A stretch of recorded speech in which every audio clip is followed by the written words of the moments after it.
Anyways, this is going to be the Hidden Cup 4 decider. And this is between Heartts and this is between Barles. It's a best of 7. I'm a little bit behind into game 1. I'll just show the viewers where we're at.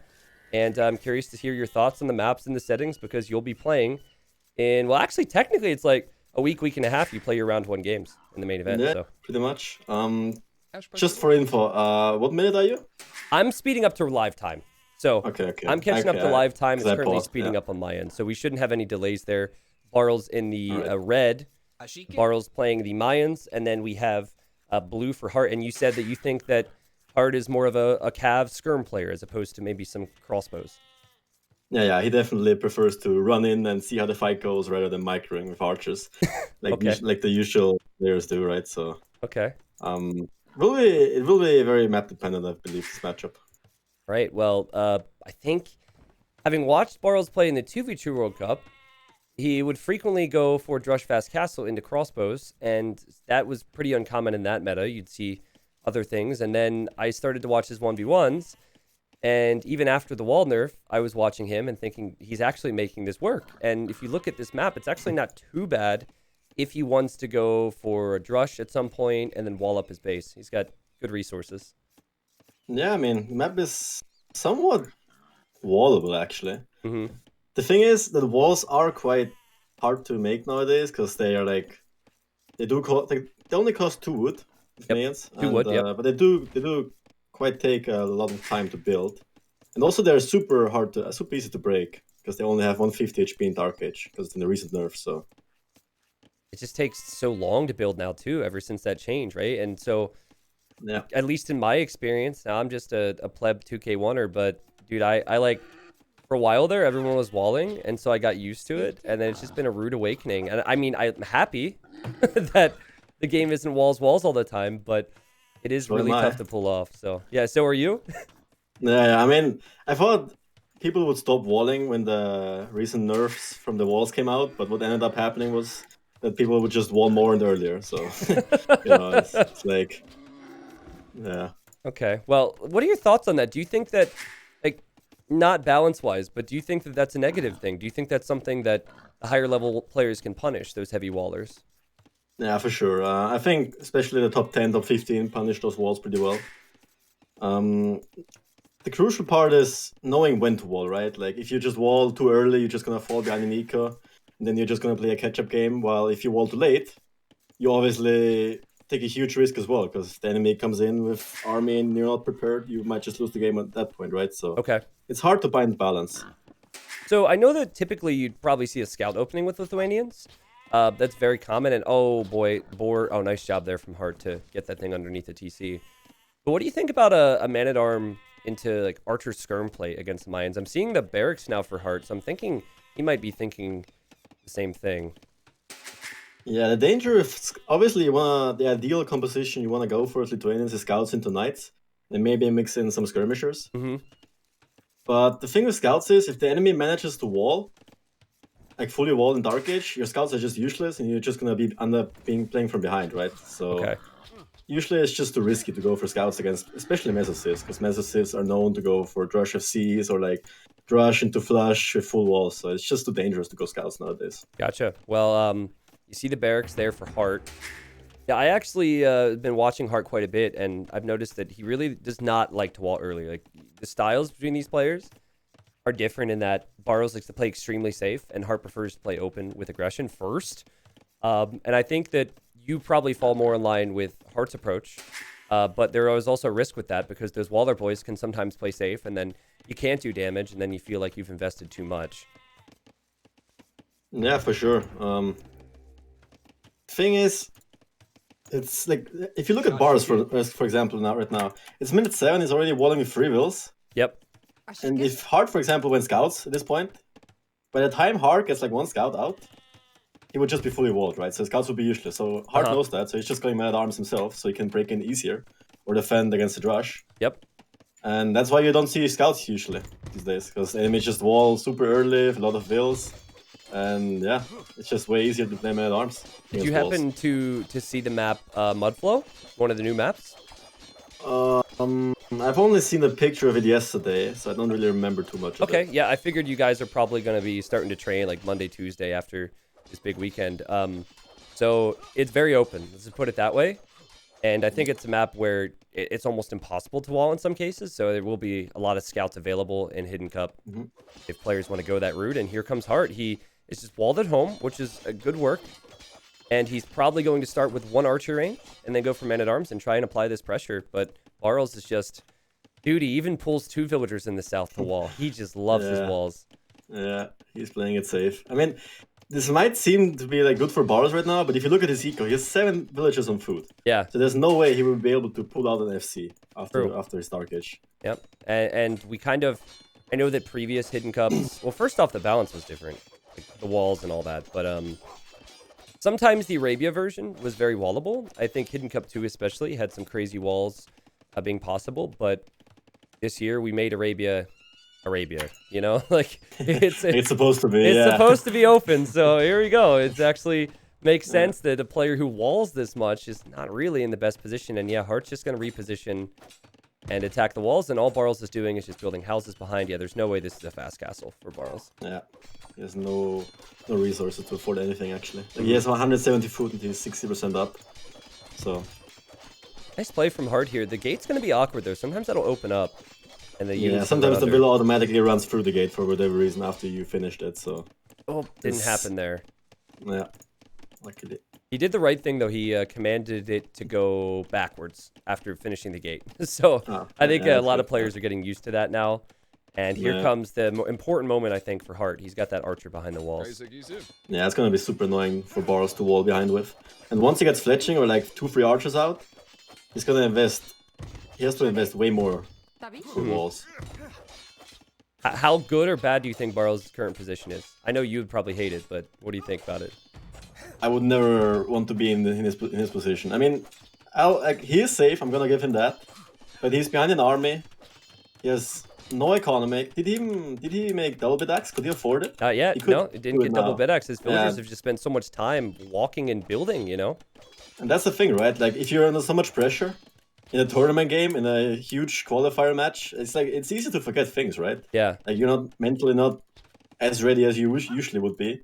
And if you're just playing super safe and let the enemy do whatever he wants to, and it can be very awkward, like it is right now for him. Yeah, I have to say, I have to give him credit. He's still not letting Heartt in here. I mean, Heartt's doing a good job too. Heartt has an archer at home, expecting the man-at-arms, and that's what Barles ended up doing, is eventually getting that upgrade.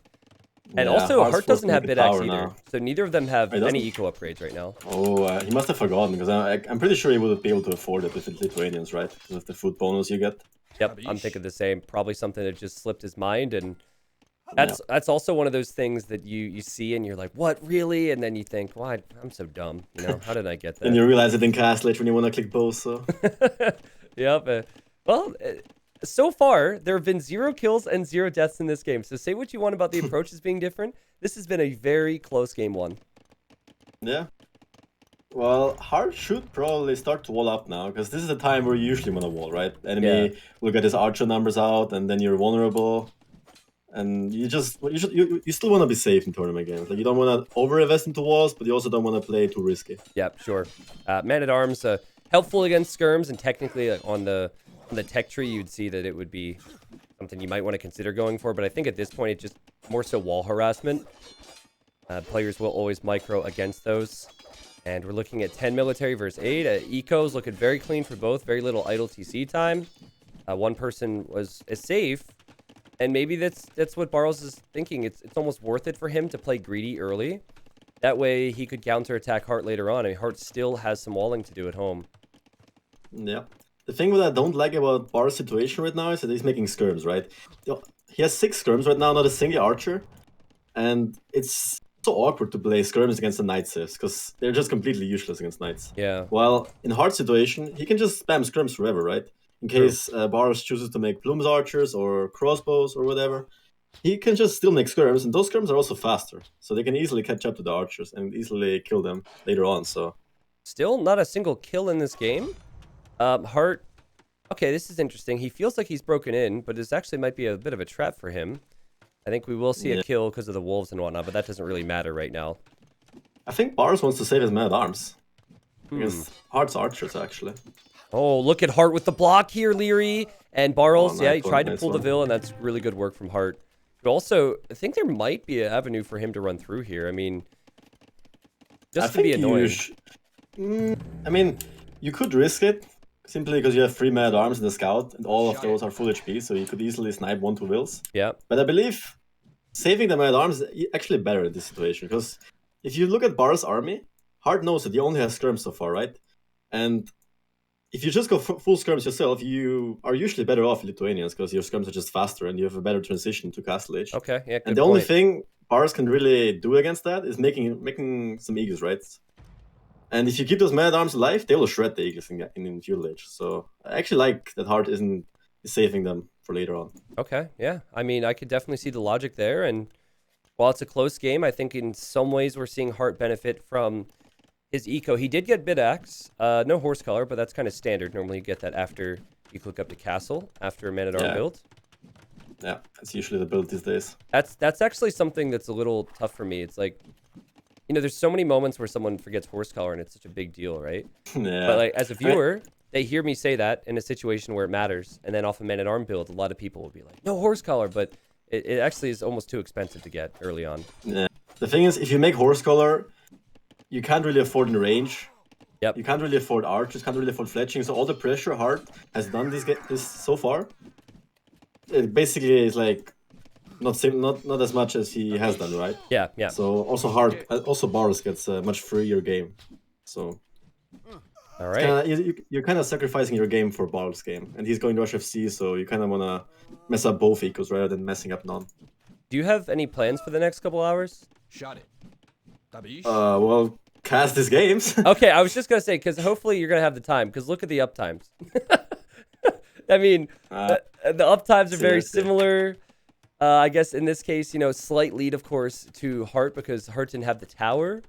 And you said, you know, he loved the fact he'll have skirms, he'll love the fact to have Lithuanian Knights, but my point is, this could be a really close best-of-7, man. Yeah, very even so far.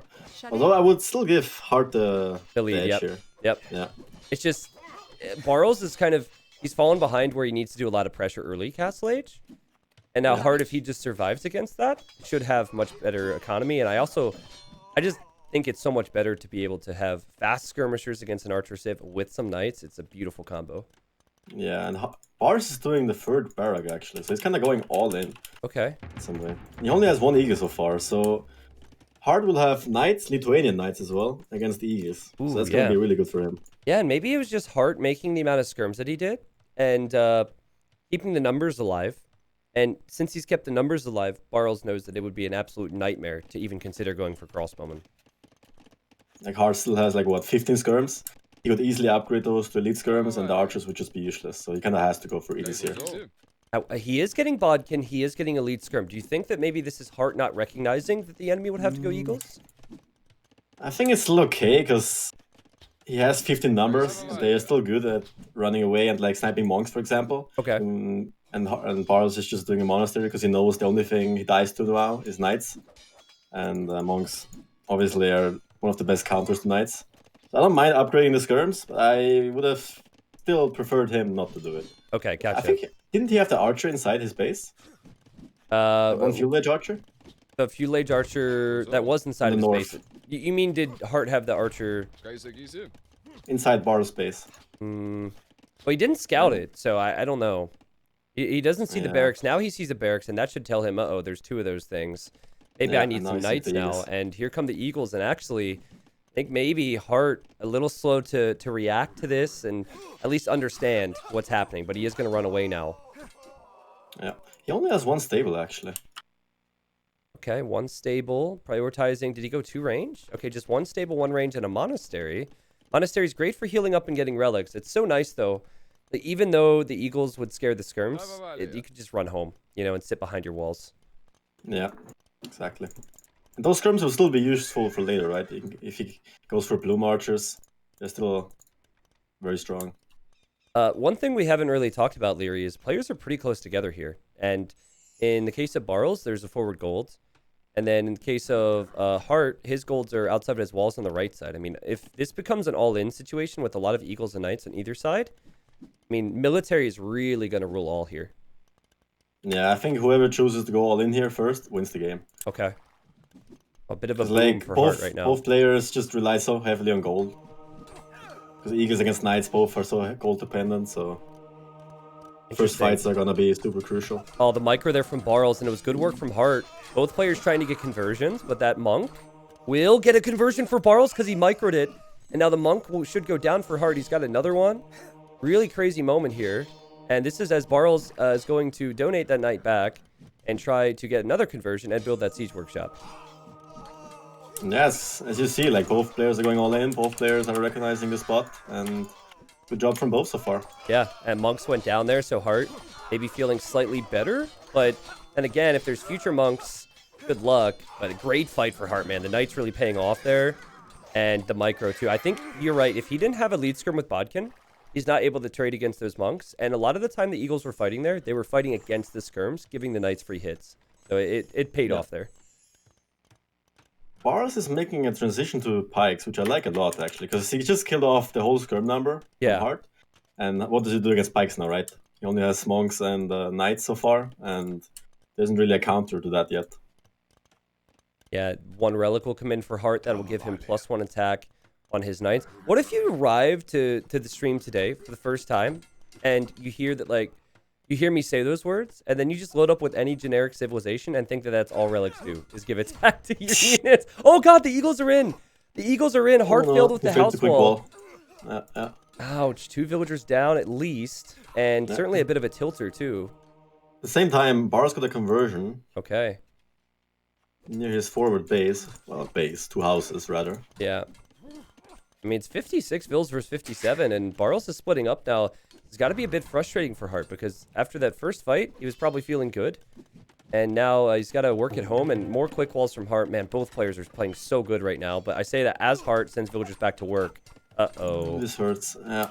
These raids, especially when you do Knights, you can't really afford to lose any villagers, because they're just so costly. Yeah, and that should be a villager lead then for Barles. It's a lot of kills there, and the hole's still there. Here he comes with more Eagles and a Monk, and this is before Barles might mix in something else. He hasn't shown the Pikeman yet, right? And more skirms go down now for Heartt, so he won't really have an answer to Pikeman. Yeah, I think the correct transition from Heartt is actually to go longswordsman. As crazy as it sounds. Really?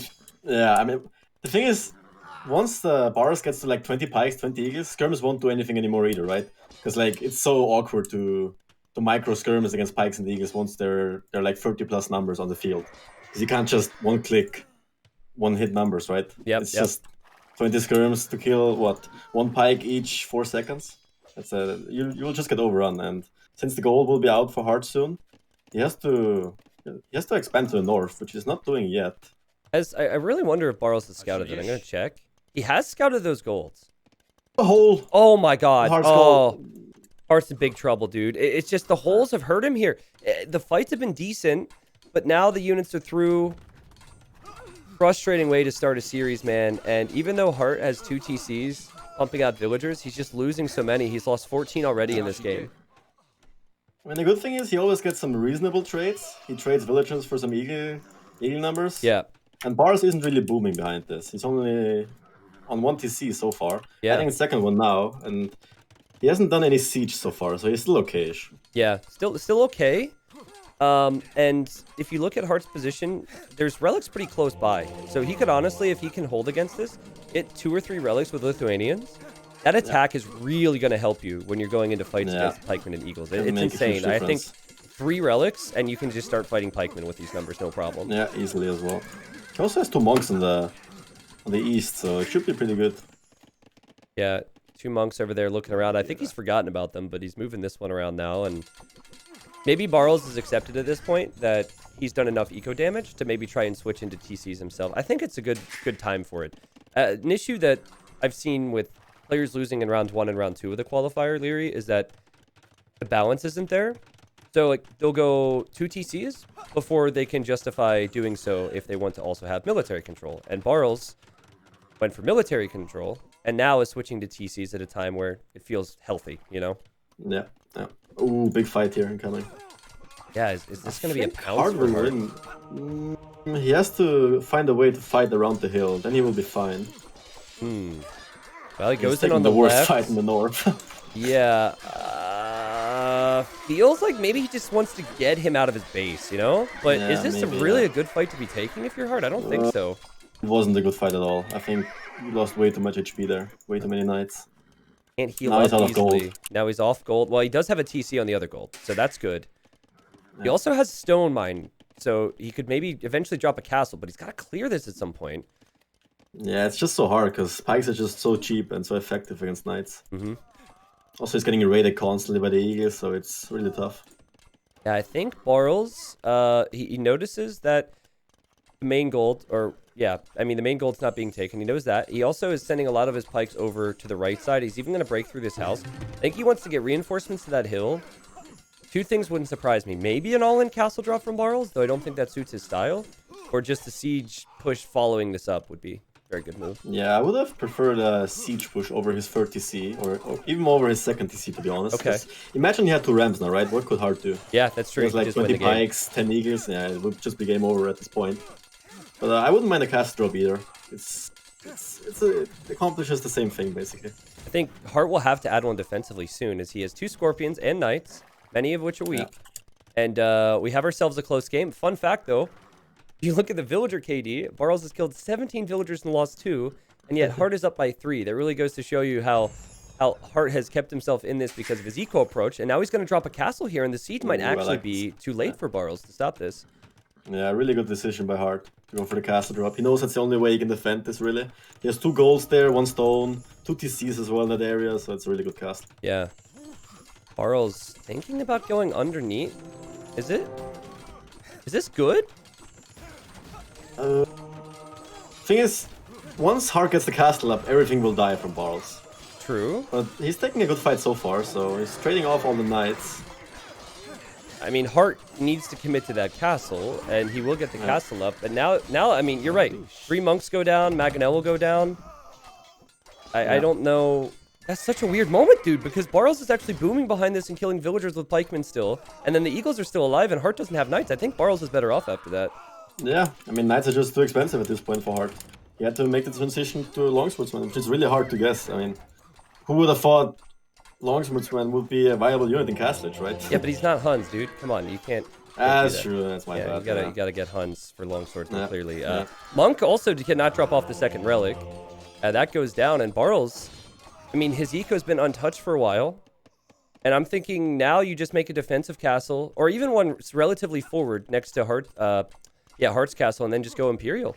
This is crazy. Yeah, you just drop a castle on Heart's main gold, and then you just trip it down. Yeah, it's Barles is such a. It was with such a passive start, and Heartt was aggressive, but then Barles switched that passive play into aggression in early Castle Age, and Heartt has just not been able to deal with this, man.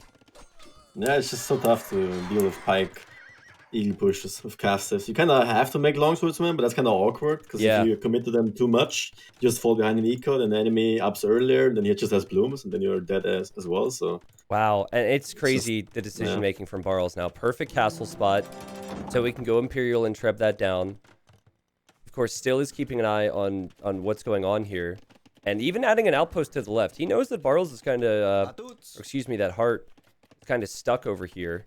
And he might need to expand, and if the outpost even completes, that villager's on 1 HP, he'll see that Heartt's taking that stone. Yeah, I'm not sure what Heartt can do from this point on. He has good eco again, he has 35 farms, 90 villas, but the thing is, what army does he do? He's going for knights, but Barles can just upgrade his pikes to halbs, and then Heartt can never really engage. Seriously, and now the outpost went up, that 1 HP villager was perfect sacrifice. Heartt's adding knights, probably realizing that enemy will know this, but here come eagles, more villagers will go down. Heartt has lost over 30 villagers in this game. Barles has lost 4. Crazy what walls can do. Yeah. It also just shows the difference in safe matchups, right? Yep, that too. Barles can just have 30 less villas and just produce the same amount of army that Heartt has. Yeah, and he got his TCs running to the point where after he's killed 30 or so vills, it's even, and his eco's been untouched. Heartt has had over 2 hours of idle villager time. It's been 35 minutes for Barles, and Barles honestly might even force the GG before the trebs come out, right? You could just go Halberdier or Elite Eagle and probably kill off Heartt. Yeah, the thing is, you kind of need hand cannoneers at this point. But Heartt isn't even close to upping, and he also needs chemistry and a lot of other stuff for that. So there's no way he's getting to that point. All right. So possibly a theme of the series that Heartt is going to struggle to break the walls of Barles, and Barles pushes out in mid Castle Age with some crazy aggression. I personally just love the strategy because we talked about the negatives in Dark Age of all the walling, but in early Castle Age, he immediately took map control back. Yeah, he was kind of behind in eco in early Castle Age, but then he just forced it and forced Heartt to just go all in himself, and then mains are just better off because they just have better units. Yep. With pikes and eagles. So. And then you just win, forehead. Yeah, just finish him. Easy. Yep, Halberdier's the first thing that Barles clicks, and Barles is now fighting knights with halberdiers, and Heartt is, I think, slowly coming to terms with reality. I think this is probably game number 1, and game number 1 will go to Barles, man. This is just not a position he'll want to be in. And do you worry maybe that this will frustrate Heartt a little bit, or do you think he's going to be chill going into the next game? I think he's going to be fine. He has a really good draft. He knows that. He has prepared quite a decent amount, and he knows that Mayans are one of the strongest civs in Arabia. So okay, yep. I think he's good mentally. Yeah, and even when Heartt would show up to try and get in, there's a layer of house walls, and halberdiers come back, so Heartt really had no opportunity for counters in this game. And people are asking, why is he fighting knights versus halbs? He has to. He has nothing else. There's nothing else he can make. He has to fight there, and he feels like maybe his population is good enough where he can hold on and stabilize, but it is going to get worse and worse. He's eventually going to run out of stone with that castle. It's either fighting knights against halbs or just run away with 50 vills. Yep. That's the 2 options. Yeah, or resign, right? Or that, which would be the smartest choice at this point, I believe. But maybe he just wants to warm up a bit, you know? Yeah, that too. Yeah, I see this a lot in game 1s. Just warm up, get a feel for it. You understand it's over, just play on a little bit. And also, this is, you could argue, Heartt's biggest spot he's ever been in a tournament. I mean, I know that he was in the King of the Desert 1 semifinals, I think, against you. Yeah. But I don't recall what the prize pool was back then. It probably was pretty significant. But if Heartt makes it in here, I mean, he's going to be in a $70,000 tournament. So. Yeah. Fun fact, actually.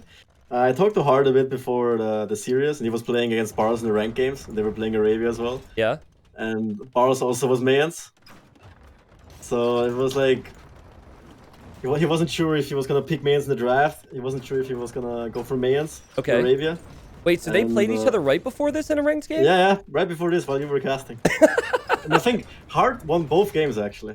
They played 2 games and Heartt won both, so... Oh my god, that's actually so frustrating. So wait, they played 2 ranked games right before this to warm up, and it was against each other, and Heartt won both, and then in the actual best of 7, Barles wins. Oh, man. Yeah.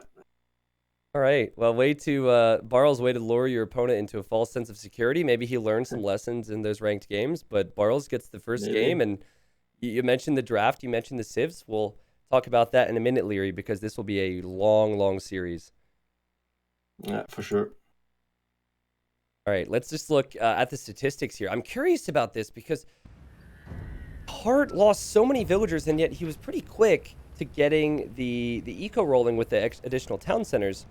And you can see that he did have more food, but it wasn't significant. So the rates from Barles really paid off. Barles using gold as well. Pretty easy for him to just spam those eagles and halberdiers with Mayan eco. 92% of the map was explored. If that game continued, there was an additional gold pile Barles was going to secure. And Heartt, Leary, talk me through what Heartt would prefer as far as a home map's concerned.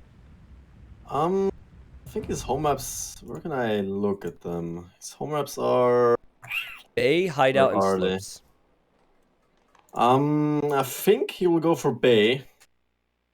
He has something prepared on that map. Okay. From what I know. So he should feel confident there, and I think we're gonna see it right now, actually. Should be the next game. He has something prepared. You think we're gonna see it? I've heard some conversations behind the scenes that maybe you, Hera, a few of the AM Tempo guys, they like Italians on Bay. Is that perhaps what we're gonna see? Do we? Maybe. Do we? Okay. I mean, there's still islands as well, you know. Maybe. Okay. We'll see. All right. You can guess. I can't tell if you're not sure or if you're hiding it. I really can't tell. I might just not be involved in this actually, because Hearttt told me what the strat was, and I have never heard that before actually. So we'll be curious. But apparently it worked against some other practice opponents. So Okay. Well, I know that Nikov was going for a lot of Byzantines, and he was going for forwards. So maybe it's Byzantines. I'm actually curious to see now. You've got me all excited. Okay, it's Japanese versus Persians. Civs we've seen on this map before. what? And is What that a map is surprise it? to you? Is it Bay? It's on Cross. Sorry, it's not on Bay. Okay. It would have surprised me if it was on Bay. Okay. Looking at their civs. I gotta hop into the game. Yeah, it's just launching on my end. You've got some time, and then just speed up to normal time, and we'll be good to go. All right. So again, just for viewers who might be coming in, I know at some point today we might actually get some exposure on Twitch front page and all that.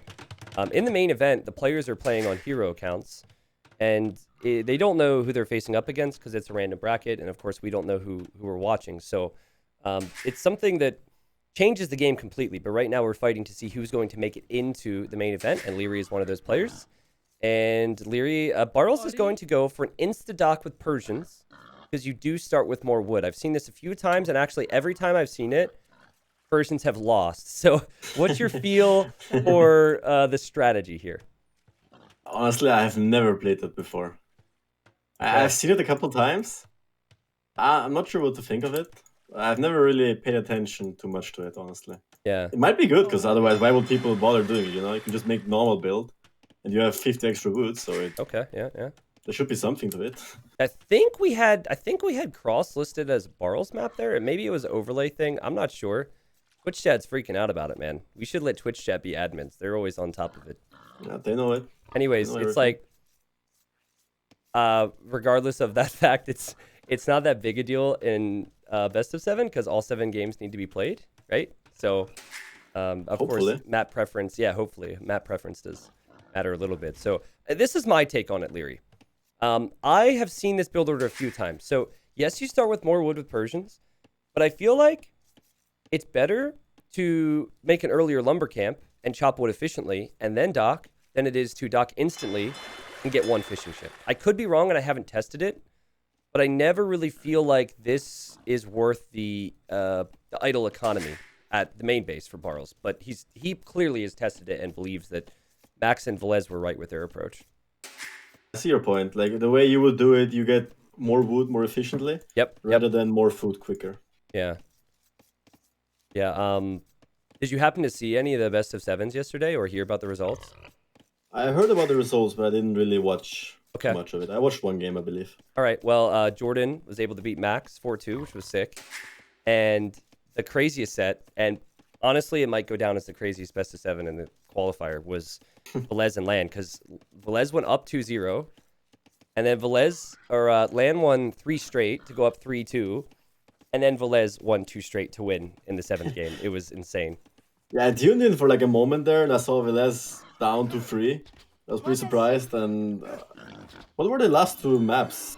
Because I remember, I think Velez had an edge there on the Civs, or was it Lan? I think it was Lan. The guy was leading, I believe. It was a little... The Civs were a little confusing, actually. I won't go through it all, because we have to talk about this here, but I would say it was fairly close. And the second to last map was Hideout. The final map was Cross. So it was Japanese versus Berbers, with Velez having Japanese on Hideout. And then it was Huns for Velez against Byzantines on Cross. So maybe a slight edge. But okay. Japanese, their lumber camps are very cheap. Mills, mining camps, all that discounted. So they can dock and then get a lot of fishing ships out. You can see for Hearttt, he's already docked the north. And he's actually pretty much in the middle here. So it might be kind of complicated for Barles to find out which pond that he's docked. And also easier for Hearttt to pick another side. Whereas for Barles, if he wants to go to the left, it's a much longer journey for that villager. Yeah. Barles might think Hearttt would dock on the right side because he's just close to the right corner of the map. Yep. Yeah, Barles has not found Hearttt. Hearttt is looking for Barles, but also has not found him. So... yeah, they're both looking on the wrong sides. Yep.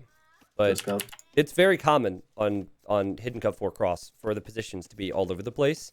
There's also 4 2-tile golds around the map. And so instead of having 2 neutrals, which can sometimes be unfair, we just kind of spread it out a bit more. So lots of areas to expand to. Is that new? I haven't seen those two gold piles too often already. Yeah, it's new with Hidden Cup 4. So I remember last year when you were casting Hidden Cup 3 qualifiers with me, I could just tell, like, I actually remember that you learned that Celt trebuchets fire faster. I didn't know. Yeah, you didn't know that, well, and now I feel like it's good for you, man, to like get to hear the maps talked about and see them. I'm learning the game. Exactly. Yeah, it was the same with MBL, and I'm sure it'll be the same with others too. So. When I get better, just go co-cast. Dude, it would be so funny if I talked about what I should do every time I cast with someone from the top 8 is think of some like slightly off meta strategy that I think could work and bring it up, and then see if someone goes for it. Because then I'll be like, it's Leary, I talked about this with him, you know. And someone else would just steal it from the chat. Yeah. Pretend it's me. That's funny. All right, so barracks for Heartt, and he really can only afford this and to go for man-at-arms because of Japanese. Japanese are really flexible with their economy. And Barles has scouted the barracks, so excellent scouting from him. Heartt tried to quick wall there, which is funny, and now Barles knows to prep some type of defense for this. Yeah. Man-at-arms of Japanese are really strong because they attack faster in Feudal Age, from what I've learned so far. Yep. Until like a few months back, I thought they would also attack slower in Dark Age. So every time there was a militia fight, I thought they would win it, and they would just be completely even. Wait a second. You thought Japanese militia fought faster in Dark Age too? Yeah, I thought it would be the same. How many months ago did you learn this? I think I even learned it on stream, I believe. It was like 3-4 months ago. Oh my god, dude. Someone told me in Twitch chat, and I was like, no way, right? You're trolling. And then I looked at the tech tree, and I was like, since when? Like, you must have changed that. Man. Well, I mean, I know more than some of the top 8 anyways. Nice. I've never had to check a tech tree during a tournament. I know that many people have had to do that, but hey, I mean, you're learning. It really goes to show how timeless the game is, and Barles is going to go for scouts here. A good strategy on this map if you want to use mobility, but also not a clear answer to the man-at-arms. So this is going to have to be all about quick walls for Barles. Yeah, I think Heartt should just mix in a spear now, and it's going to be impossible to fight for Barles. Yep. Barles should... This is a case where instead of going for the half-built palisades, you should complete them all, and actually might be a hole here.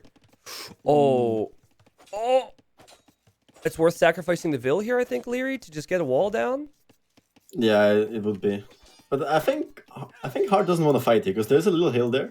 Okay. And I think if you only kill like one Vil for 3 man-at-arms, I think it's worth for Barles. True. Because Barles only has a stable, and as soon as the spear comes in from Heartt... Okay, his house, so he will have more time. Okay. Oh, well, he's the army is going to be impossible to fight against once he gets the spear. There's also a Vil coming. I thought that would be a spearman. That Vil's going to dock this out. So that could be to pressure the fishing ships, which is important on this map. Yeah, it would definitely make the difference. Also, what I like about Heartt is he saw that Barles is going scouts, and he's just full walling, which I like a lot, because then he can just focus full on his attack rather than his defense. What I like from Barles is that he's sent a fishing ship to the right to maybe scout the dock if it goes up. And then also, he was waiting to catch out the spearman, which never came, and now he's just going to fight this, and Barles is going to clear this. The man-at-arms from Japanese, they might attack a bit faster, but did not contribute really anything here in this game. Does Heartt have wheelbarrow? How is he 3 wheels behind, actually? He has 6 fishing ships against 7. Oh, 7 against 7, actually. Yeah, I think... Does he have wheelbarrow? I think it's Persian TC working faster in Feudal. True, that might also... So your Vils come out he also got housed, so I guess that makes sense. Yep. But TC idle time for Barles has actually been greater. It's 26 seconds and 8 seconds for Heartt. And here comes Heartt, 2 spearmen, 2 archers. That is really a Leary-esque to do. You do that crap a lot, and it's really tough to deal with when someone's going scouts. Yeah, you kind of need to add a range, which he already has, actually. He already has 2 skirms, so he will be fine at that end. Okay. Now Heartt can just focus on his eco and get up to Castle Age. Ooh, Barles will deny the dock. Oh, nice move from Barles. And that's the importance of fishing on the side there. He has the galley, and that dock will not go up for Heartt, and that means the villager's probably a goner in a second, unless Heartt wants to wall it in. He's too lazy. Let's see, you think Heart's too lazy? He'll never wall it in? I mean, he would if he paid attention, but I think he's He's focusing on microing. Like he's not really the type of guy who quick walls his villager away from 2 scouts. You know. I love the honesty here. Yeah, well, that's a lot to do, and yet another game. I think Barles. I mean, in this game, he didn't full wall in early game, so it's very different. But economically, I mean, he just got horse collar and is adding a bunch of farms. He has his fishing ship safe in the south. He's now got skirms for spearmen and archers. I mean, I would prefer Barles' position currently. Yeah. What I don't like about Heartt's decision is he kind of went for the aggressive dog rather than the safe dog of Japanese. And especially with Japanese, you just want to go for your 2 pawns, which you usually have on the sides. Yep. Just because your fishing ships are working faster than the enemies. Ooh, the hole. But what's even weirder about that is Barles wasn't paying attention to his scouts, so he could have got the Dockville. So in the end, if these scouts go down trying to get villager snipes, okay, that scout survives. But that's an important moment for Heartt. He now might even protect that villager. Heartt is going scouts himself. I'm not sure what I think about that. I think he should just focus on trying to go to Castlage and then make knights and archers. I think it would be better, but... Okay. I mean... I don't hate it because it's going to give him map control back. And if he can get the dock up on the right side too, it could end up being pretty strong. We'll see if he can end up taking the fight here. Little hills for both players to work with, but not enough skirms and no upgrades for Barles, so he has to run home. Yeah, he's adding more scouts as well. He's kind of reacting to Heartt's moves now. His eco is quite a mess. He has 600 wood and he has 22 people on the wood lines. Yeah. They're not really working efficiently at all. Good fight there for Heartt, man. He's cleared that up, and Doc's going up. So Barles now maybe thinking about a shift into... Well, I'm surprised he's moving out, actually, because there's scouts out there. He's moving forward with the skirmishers before fletching, and quite risky. Heartt might be happy with that. Yeah, exactly. No. Heartt got the second dog up, so his eco will snowball quite hard. Leary, he's got the third dog up as well, actually. Look at the west. The west. Ooh, that's a good play. Yeah, he also has good food count. Leary, I'm not trying to be a jerk, but your keyboard is a little loud. So oh shit. I moved it to me again. I'm just in the habit of checking everything. No, and that's fine. You check. I'm just saying if you lack a little bit of game knowledge because you can't like switch a point of view or something, that's fine. I'll be fine. People chat's honestly fine with it. It's just like, you know, every now and then it's it feels like you're micing some crossbows. That's all. Yeah. Barles using the market. He must realize he's going to be later to the uptime, and so the uptime might be close. And Heartt is just going to back away and go castle. I wonder if he decides to sell his stone. Don't think he will. He's already so close. Yeah. He's also docking the left. Both players will have to add fires there, but Heartt's already doing that, so that's a really good move, and that'll give him a head start on that side. Oh, he's adding a second dog as well on the left side. I like that, but I think I would have preferred if he made it a bit further away from his first dog. So once he wins the lake, his fishing ships aren't only on one spot. Damn, I think in the game number 1, they were 5 seconds apart with their uptime. In this game, it is, quick math, 9 or 10 seconds. This series is really about small little time windows. And in game 1, it was Barles who took map control early in Castlage, and he ended up snowballing that to victory. I think Heartt could be in a real good position to maybe snowball some map control for himself here. If he's able to get some knights out to counter those skirms and then keep the archers in the mix. Yeah, all Heartt has to do now is just stay alive in the land. He has 3 lakes, he's Japanese. In like 10 minutes, his food numbers will be insane, so... Okay, question, Leary. Do you happen to know the changes we made with Hidden Cup 4 Cross in regards to how much fish is in each pond? I know there's a relic on each lake. Okay, so this would be a good time to look in the south to see that Barles is almost completely out of fish. I realized that. Yeah, so... How much basically... did you take away? So, with 4 lakes, which is a ranked version, there's like... It's all 350 food with the fish. And I don't remember the exact numbers. The food count changed. But the food count on the fish is 225.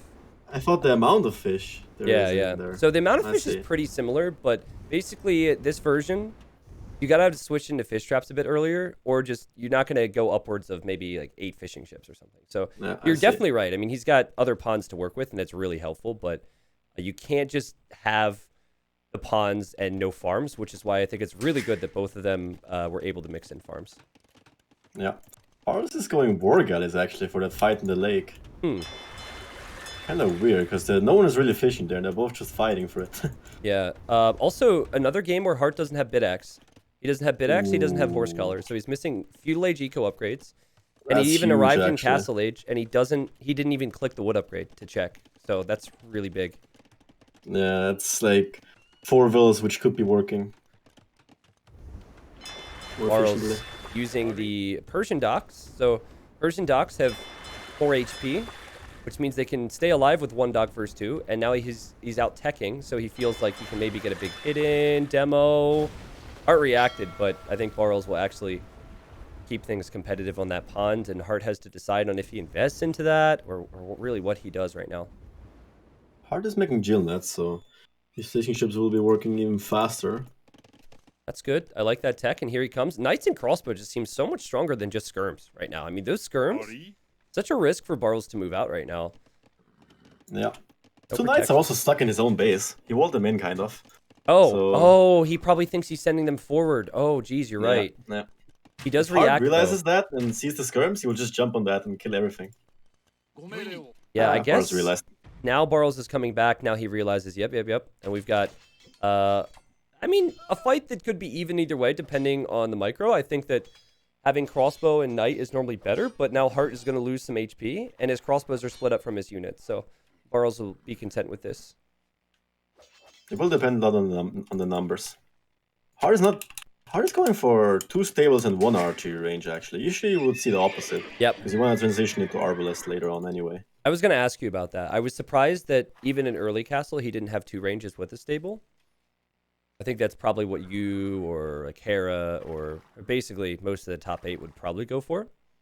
Yeah, usually you would see more crossbows than you would see knights. Yeah. And then once the opponent chooses to go for full knights himself, because he has to do something against your composition, you just go for full pikes. That's usually the natural transition. Okay. I'm getting worried for Heartt. Lack of eco upgrades is a really bad sign. Yeah, I mean, this is a bad one, dude. Like, to not have any eco upgrades at this point is just... oof. Terrible, yeah. It's 17 villas, which could be working 40% faster. Yeah. That's huge. That's insane. And the thing is, it's one thing to miss Feudal Age, but normally your instinct when you get to Castle Age is to click your Castle Age upgrades, and he didn't even do that. So he really should. I mean, he's going to have to try and take some good fights here, because if he does not, and this could end up snowballing on him. If he gets 1 conversion, it will be huge. Yeah. And the Knights do have chain barding, so that's probably why Barles is content taking the fight. But Crossbowman, Monk, Knight working. Who needs eco upgrades, right? Huang for the win. I remember the quote from you, a Hidden Cup 3 video. It was like, my logic is simple. If you don't lose fights, you cannot lose the game. And that's what Heartt's going for. I mean, I was just talking out of my ass there. I was just looking for something, to be honest. Well, it's better. I mean, I asked you, and it took you a week to get the recording. For Dowd, it took like 3 weeks to get the recording, and then at the end he said, T90, you suck. So I appreciate. Doesn't surprise me at all, actually. I appreciate you being timely with your response, at least. So this is a rather interesting position, because I feel like the economy, at least in terms of upgrades, should be better for Barles as he hops out and snipes the monk. He also has chain barding knights, and Persian knights have +2 attack for his archers. But if he's able to keep these stables pumping, I could see him potentially winning this fight in a second. But it's really awkward because he almost needs the fight soon, because he'll lose his stable soon if he doesn't. Yeah. He has 6 knights. Heartt has... how many does he have? He has 7. He needs like 15. Okay. If he gets on the hill, he might be fine with like 12, 13-ish. Yep. Oh, his knights went out the wrong side. Man, you mentioned... It's fine. Yeah, there they go. You mentioned the importance of pikemen, and Heartt's realizing that. So he knows knows the fights are good. It's just the eco decisions maybe a bit off, and he still has the eco lead. I mean, 104 pop versus 81. Heartt really wants to get this win, and bit of a misstep here as he loses some crossbowmen, but the pikemen for Japanese are insane, and they've arrived to the fight. Yeah, he's also on 2 TCs behind this.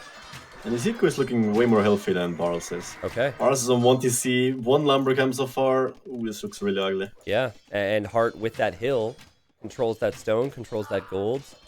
Yeah. If he had eco upgrades, I'd be like, Barles is dead.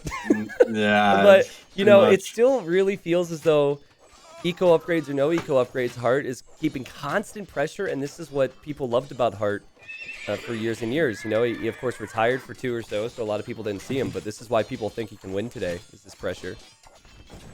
Yeah, he knows the theory. You know, he knows what to do. It's just some slip-ups here and there. Yep. Heartt is also so hard on himself. You know, like he'll win a game and he'll just be like, "I played so bad, man. It's just this is the worst game I've ever played." He just gets so. He will say the same around this game. Double bit X. He will say the same at this game. Yeah, yeah. He's going back and getting some of those technologies. There you go. Heartt actually lost all his fish on the north side. The fire ships from Barles, but the fish was already out, so yeah, it doesn't exactly. matter that much anymore. Like I think last year, sneaking at this time would do a lot, but realistically, the pawns are important, but they're not the focus as much. Yeah. This version. I mean, you could still make fish traps with Japanese. They are better than farms. True. So you still deny that option from him. Yeah, that's a good point. Yeah, fish traps end up being very important. And Barles. This is the fight. This is the fight. Oh, surely Barles. Terrible fight. Not even close. Oh god. Oh god. Did he even kill more than 2 units there? Dude, that is just never gonna work out for Barles. But maybe it was the case of he thinks he's gonna die if he doesn't take a fight soon. Yeah, and so he tried it. But yeah, I guess. Wow, that was one of the worst fights I've seen today, and Heartt with crazy KD adding a siege workshop now. It's really tough for Barles to expand. He doesn't have a lot of flat ground to add TCs. Yeah. Not that also he should here, but is patrolling with 3 knights on the west of Barles base. Just so in case he moves ever out there, he'll get caught. Really good control from Heartt. Or he moves in. Yep, yeah, really good control. He sees really everything. And he's going underneath, and yeah, this is going to be the tie series 1-1. There's no way Barles can fight this. Great performance from Heartt. Eco upgrade's a bit shaky, but he'll be happy with the win. I wouldn't fight underneath the TC with the pikeman. I think you're fine actually. You will kill like 20 wills, and Barles will have no eco to reproduce the knights. Maybe it was I was just thinking maybe a bit too optimistic, but it doesn't matter. Pull it over to the gold, but yeah, that's probably the case. Yeah. Killing too much here, and of course we'll have reinforcements come in with siege. Barles maybe feeling happy that army's dealt with, so he's going to stay in, but now the knights break in, the wood line's here, and yeah, Barles just has to accept it soon that this game is over. Score is still relatively close because he just killed Heartt's whole army, but in reality he has no way to reproduce this army, so... Sick. Well, I mean, home map preparation paying off a little bit here. And for Barles, do you think it was perhaps shaky, or do you think it was just full credit to Heartt for his constant aggression? I think both, honestly. He put pressure on quite early, going man-at-arms. So Barles had to deal with those for like 5-10 minutes. With scouts, it's really awkward to engage. And even the 5 scouts he made, he still lost like 2 against the man-at-arms. Sure, yeah. Meanwhile, Heartt was just going up to Castle Age, taking no damage. Except his eco upgrades, but, you know... Look at the towns that are in the south for Barles. Oh my god, that's a desperate TC right there, if I've ever seen one. He's got like 10 trees. He doesn't even have farm space. That secures the edge of the map. That's what that secures. That is secures the fishing ships. Yeah, exactly. You can garrison your TC to protect your fishing ships now. That's pretty much all that does. He trying to go for a counterattack with a lot of knights, and Heartt, you could tell he was nervous there, but he was able to house wall that off because he had villagers on the other side on that massive hill. Isn't there a hole? It looks so much like a hole there. I was thinking the same. Like, but I think Barles would have clicked through if there was. Yeah, probably. Alright, don't let these knights in. Let them in. Oh boy. Oh boy. He wants to make it exciting, it seems. He actually ran out of gold too, so he has to transfer there. He's sending pikemen back. Meanwhile, he's trying to Mangonel rush a Persian TC, which has as much HP as a castle. But he's actually halfway there, so it's working. Yeah, he has to be careful that he doesn't get cleared up on his forward push, because he's kind of busy dealing with the raids now. Yeah. And if he doesn't macro his monks, he can get taken out here quite easily. And guys, this is why you don't resign early in big tournament games, because there's always a chance. And here you're seeing Barles take that chance. And it still feels as though Heartt should win this game, but with the amount of harassment there, and maybe if Barles was able to sneak out the TC elsewhere on the map, I'd have a little bit more faith in him. Yeah, he really needs to expand, but he doesn't really. He isn't really in a position where he can expand. He really has to defend his main TC because once that's down, he will just move forward to the next. Well, I'm not sure if he will go down to that TC. He probably will never scout that TC. Oh wow, nice snipe there. As well. Nice snipe there from Heartt. The Knights are dealt with now, and you know, he's starting to expand a bit. More pikemen coming forward, armor on the way.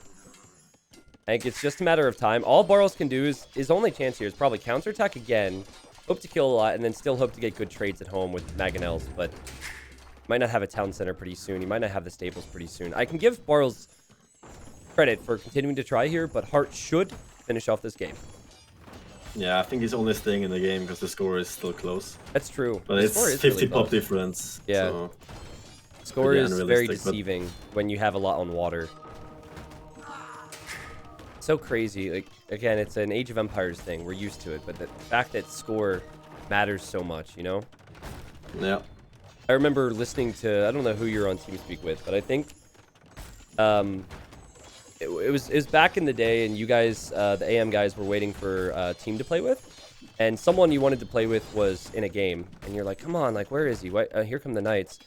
But I recall you immediately being like, what's the score lead? It's like, oh, 300 score lead? Oh, okay, gotcha. This is doable. Immediately, you played enough games to know what the score does. Yeah, pretty much. It can be really tricky in this kind of hybrid maps because the water is just... It gives you so much score. It's like it gives you double the score it should. Yeah. Not sure why, but it feels like it, at least. Yeah, I think you're right on that. And Barles has really done a good job with these Knight raids. He split them up. I mean, I would be really frustrated if I'm Heartt. To realize how many villagers you've lost to just 4 Knights again. At the same time, Barles is also getting raided by the Knights. Yeah. He's bottom TC. Yep. He's out of trees almost. Paying off. Yeah, he has 3 farms. He will be fine with those 20 wills. Yeah. What a messy game here, Leary. I mean, the Siege's still alive, the Pikeman's still alive, the Monk's still alive for Heartt.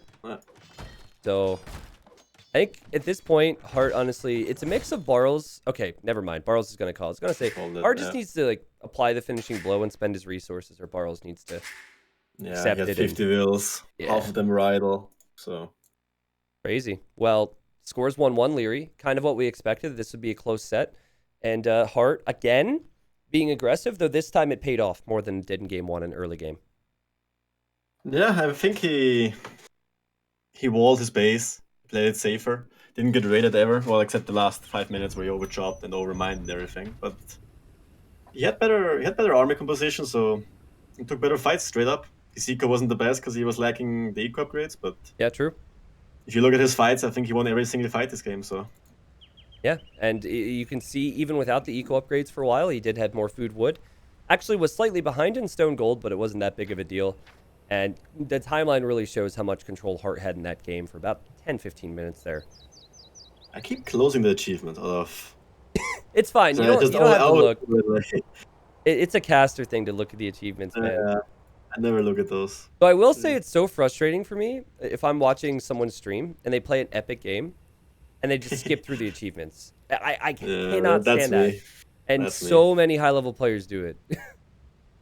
It's like there's nothing to see from our point of view anymore, right? You see, like, I'm down like 5k score, I'm down in eco, I'm down in military, just resign, get me over. Yeah. Get over with this game, so. I heard you in your show match against Hera the other day, literally game 2 finishes, and you're like, why did I agree to a best of 7? This is going to take so long. Man, like... those games, man, it's always the same when Hera and me play. It always goes to the maximum of games usually. And every game takes like an hour, and it's so intense. It's like a final, actually. Like, it's really worth it. Why could you just done this, you know? Yeah, I offered him a best of 5, like 5 games played, but I guess it wasn't the best deal for him.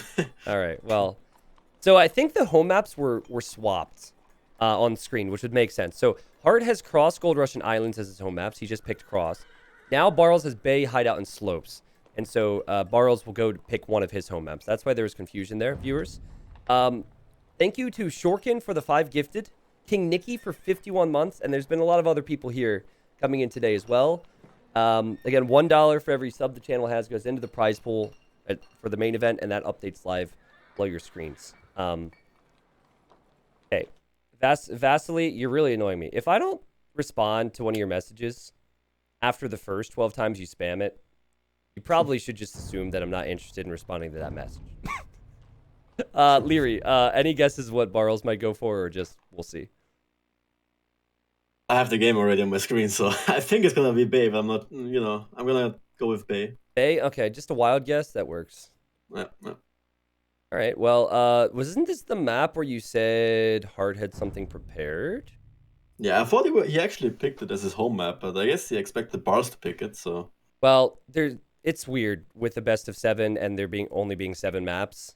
Yeah, I guess. It doesn't matter too much. Yeah. For the main event, there'll be 12 total maps, so their home maps matter a lot more, but we didn't want to have too many maps for the qualifiers. And here we go. So Hearttt in the blue and Barles in the red. They're keeping that consistent, and Barles has Mongols. Now, Mongols back in Hidden Cup 2 and Hidden Cup 3 was one of the best civs. It was the go-to civilization, and it was because there was a lot of hunt to take advantage of, which is still there, just not as much. And with that hunt bonus and taking in your boars, you can bring in a lot of food and test the water early, and then eventually get to late game with Mangudai. So Byzantines, I don't know if Hearttt was training with Nikov, but I remember Nikov went Byzantines against Fire in a very close best of 5. And Nikov won that game by denying the stones with Byzantine trash. So it is an option. Okay. Yeah, I mean, I don't want to spoil the strategy from Hearttt here. He told me the strategy, but I'm gonna be curious how it plays out. Yeah. Because Mongols are one of the best civs, if not the best civ on this map, so wonder how it's gonna go. Mongols have, I think, like a 40% win rate so far, but in the qualifiers, it's a little deceiving because you have like stronger players versus weaker players, right? So only on this map or in general? In this map, I believe.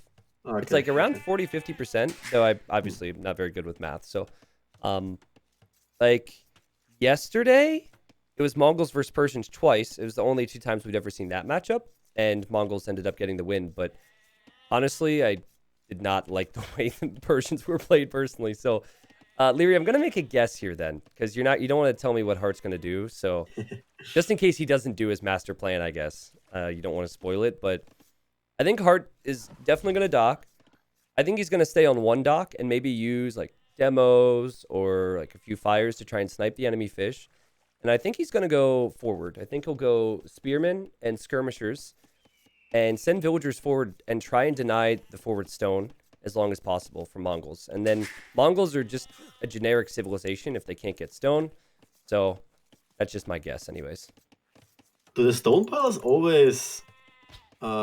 spawn forward? To the enemy, like to the forward? Yep, always in this new version. Oh, okay. Because interesting. Of Mongols' dominance, it was easy before to have a stone in the back. Sense, I guess. Yeah. And so Mongols are still going to be strong, but it's a lot riskier to just assume that you're going to be able to get to Mangudai now. I mean, the golds can still spawn behind your base, as we see in Bar's case. Yep. So I didn't really know what was up with the stones, because everyone was going for stone piles when they went forward, so I was kind of confused. What if you just get a backstone? Yeah, that's true. I mean, honestly, I didn't mind the previous versions, but the thing was as well is that the wood lions were always like very safe in the back corner, and now they're not stuck in the corner, so that's a bit arrangeable. I mean, Nikov had villagers behind. If you look at Barles' back woodline, he actually had villager behind one of those wood lines at some point when he forwarded, so it's possible. Anything can happen. Yeah. I think in Hidden Cup 3 you also had more woodlines, no? Or the woodlines were bigger at least. The woodlines were a bit bigger, yeah. It's a bit more closed off. Yeah. Plus, like, the recent walling nerfs is going to change things. Yeah. So, the goal, of course, is to have there be strong civilizations, but have variety of civilizations work, and I think we're in a pretty good spot with most of these maps. Yeah, balance is pretty good these days. So, dock up for Barles. My expectation here, and I could be wrong, is that he's going to use his hunt speed to drop off food here. Oh, he's actually a little bit short. Yeah, he's idling. Okay. It's kind of awkward because you're gonna be behind in vills now. About the vill, so yeah. Yeah, like that's a full vill basically that he's idled for, but he's on his way to feudal. He'll probably transfer most to wood, and most to gold to get a second dock up. And let's see what Hearttt will do. And I'm thinking this has to be forward. I don't like that he doesn't have any vills on food right now. Under his TC. He won't have the food to make vills and double bidacks, which you usually want to do when you go for a water build. So take this with a massive grain of salt because I've only seen so many games. But when I've seen Mongols on this map, it seems as though people are getting up fast, but usually they're not able to afford to produce villagers and get double bid-X with whatever builds they're going for. So yeah, it is kind of the trade-off because you bring in food, but then you switch over to other resources, and then you're just relying on fishing ships, I guess. yeah. And free fishing ships aren't really bringing in too much food, so you can produce villages forever. Yep. You kind of need 1-2 vills on the sheep. So I asked Stout this yesterday, and here goes Heartt. He's going forward, man. He's going forward. Yeah, he's going forward. I asked Stout this when we were casting this map yesterday. Is this map called Pants or Bay? I can see the pans discussion. Okay, but which one would you choose? I'll go for Bay. I think the pans are a bit too wide. Yes, thank you. Well, at least I mean, for my taste. I don't know which pants you have, but I mean, yeah, these are your mom's pants, Leary. fuck. Oh, what a setup. They're way too wide, actually. Yeah, no worries. Water being so small, it's. Here comes the villagers, and they're in a nice little square. And I wonder if Barles, like, I'm just a caster, and I've seen all the games, of course. I've even done some practice games myself. But do you think this is something that should be somewhat expected if you're in Barles' position? I think so. Against Byzantines, it should be expected. Okay. I think it's just the best strategy they can go for. And since he picked Byzantines as like what, 5th pick in his draft, you should know that he has something prepared, right? Okay. If he chooses to go a bit for Byzantines on this map, so. Why? Barles just pulled 4 villagers from wood. That second lumber camp, he's pulled them. I feel like he's going to pre-tower his stone right now. Or wait. Do you want to fight this?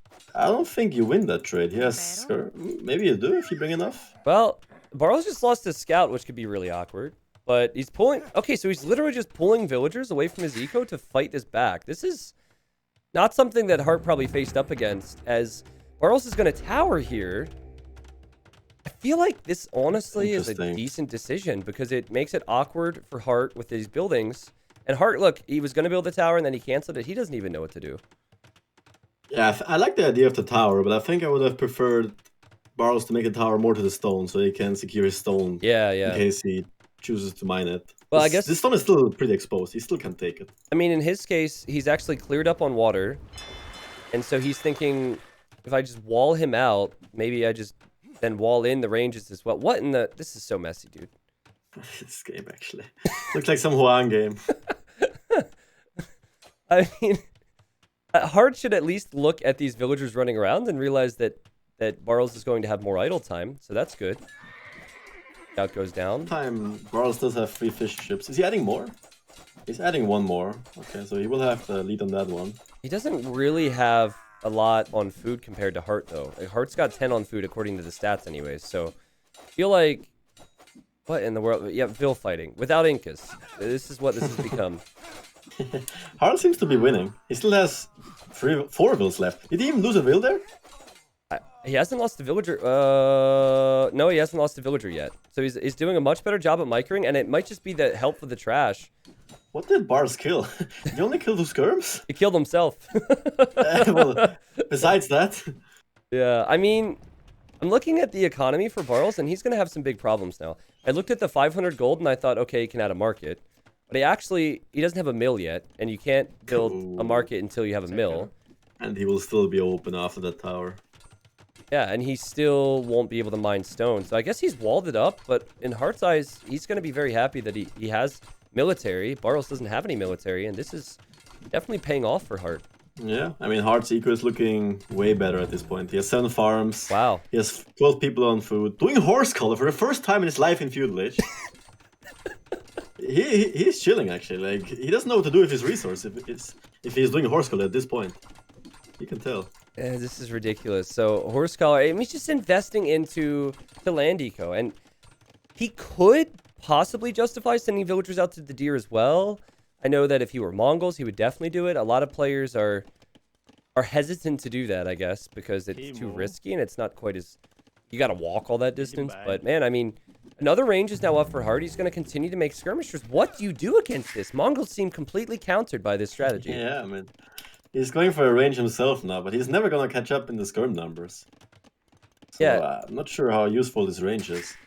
And now he does have stone, which he found in the middle, which is really good thinking, by the way. But I don't even think defensive towers really help your economy too much. Yeah, I think at this point you're too behind Nico to just make towers and defend. He has 5 on food, and those 5 are the fishing ships. He has 0 eco besides that. It's crazy. I guess you could mark it and up, but... Like, obviously, Nikov, not Nikov, sorry, Heartt talked to you about this. When you first heard of the strategy, did you think it would be effective? Well, at first it was kind of like, not sure you will lose water instantly. Yeah. But then again, with what civ do you not lose water against Mongols instantly, right? That's a good point, yep.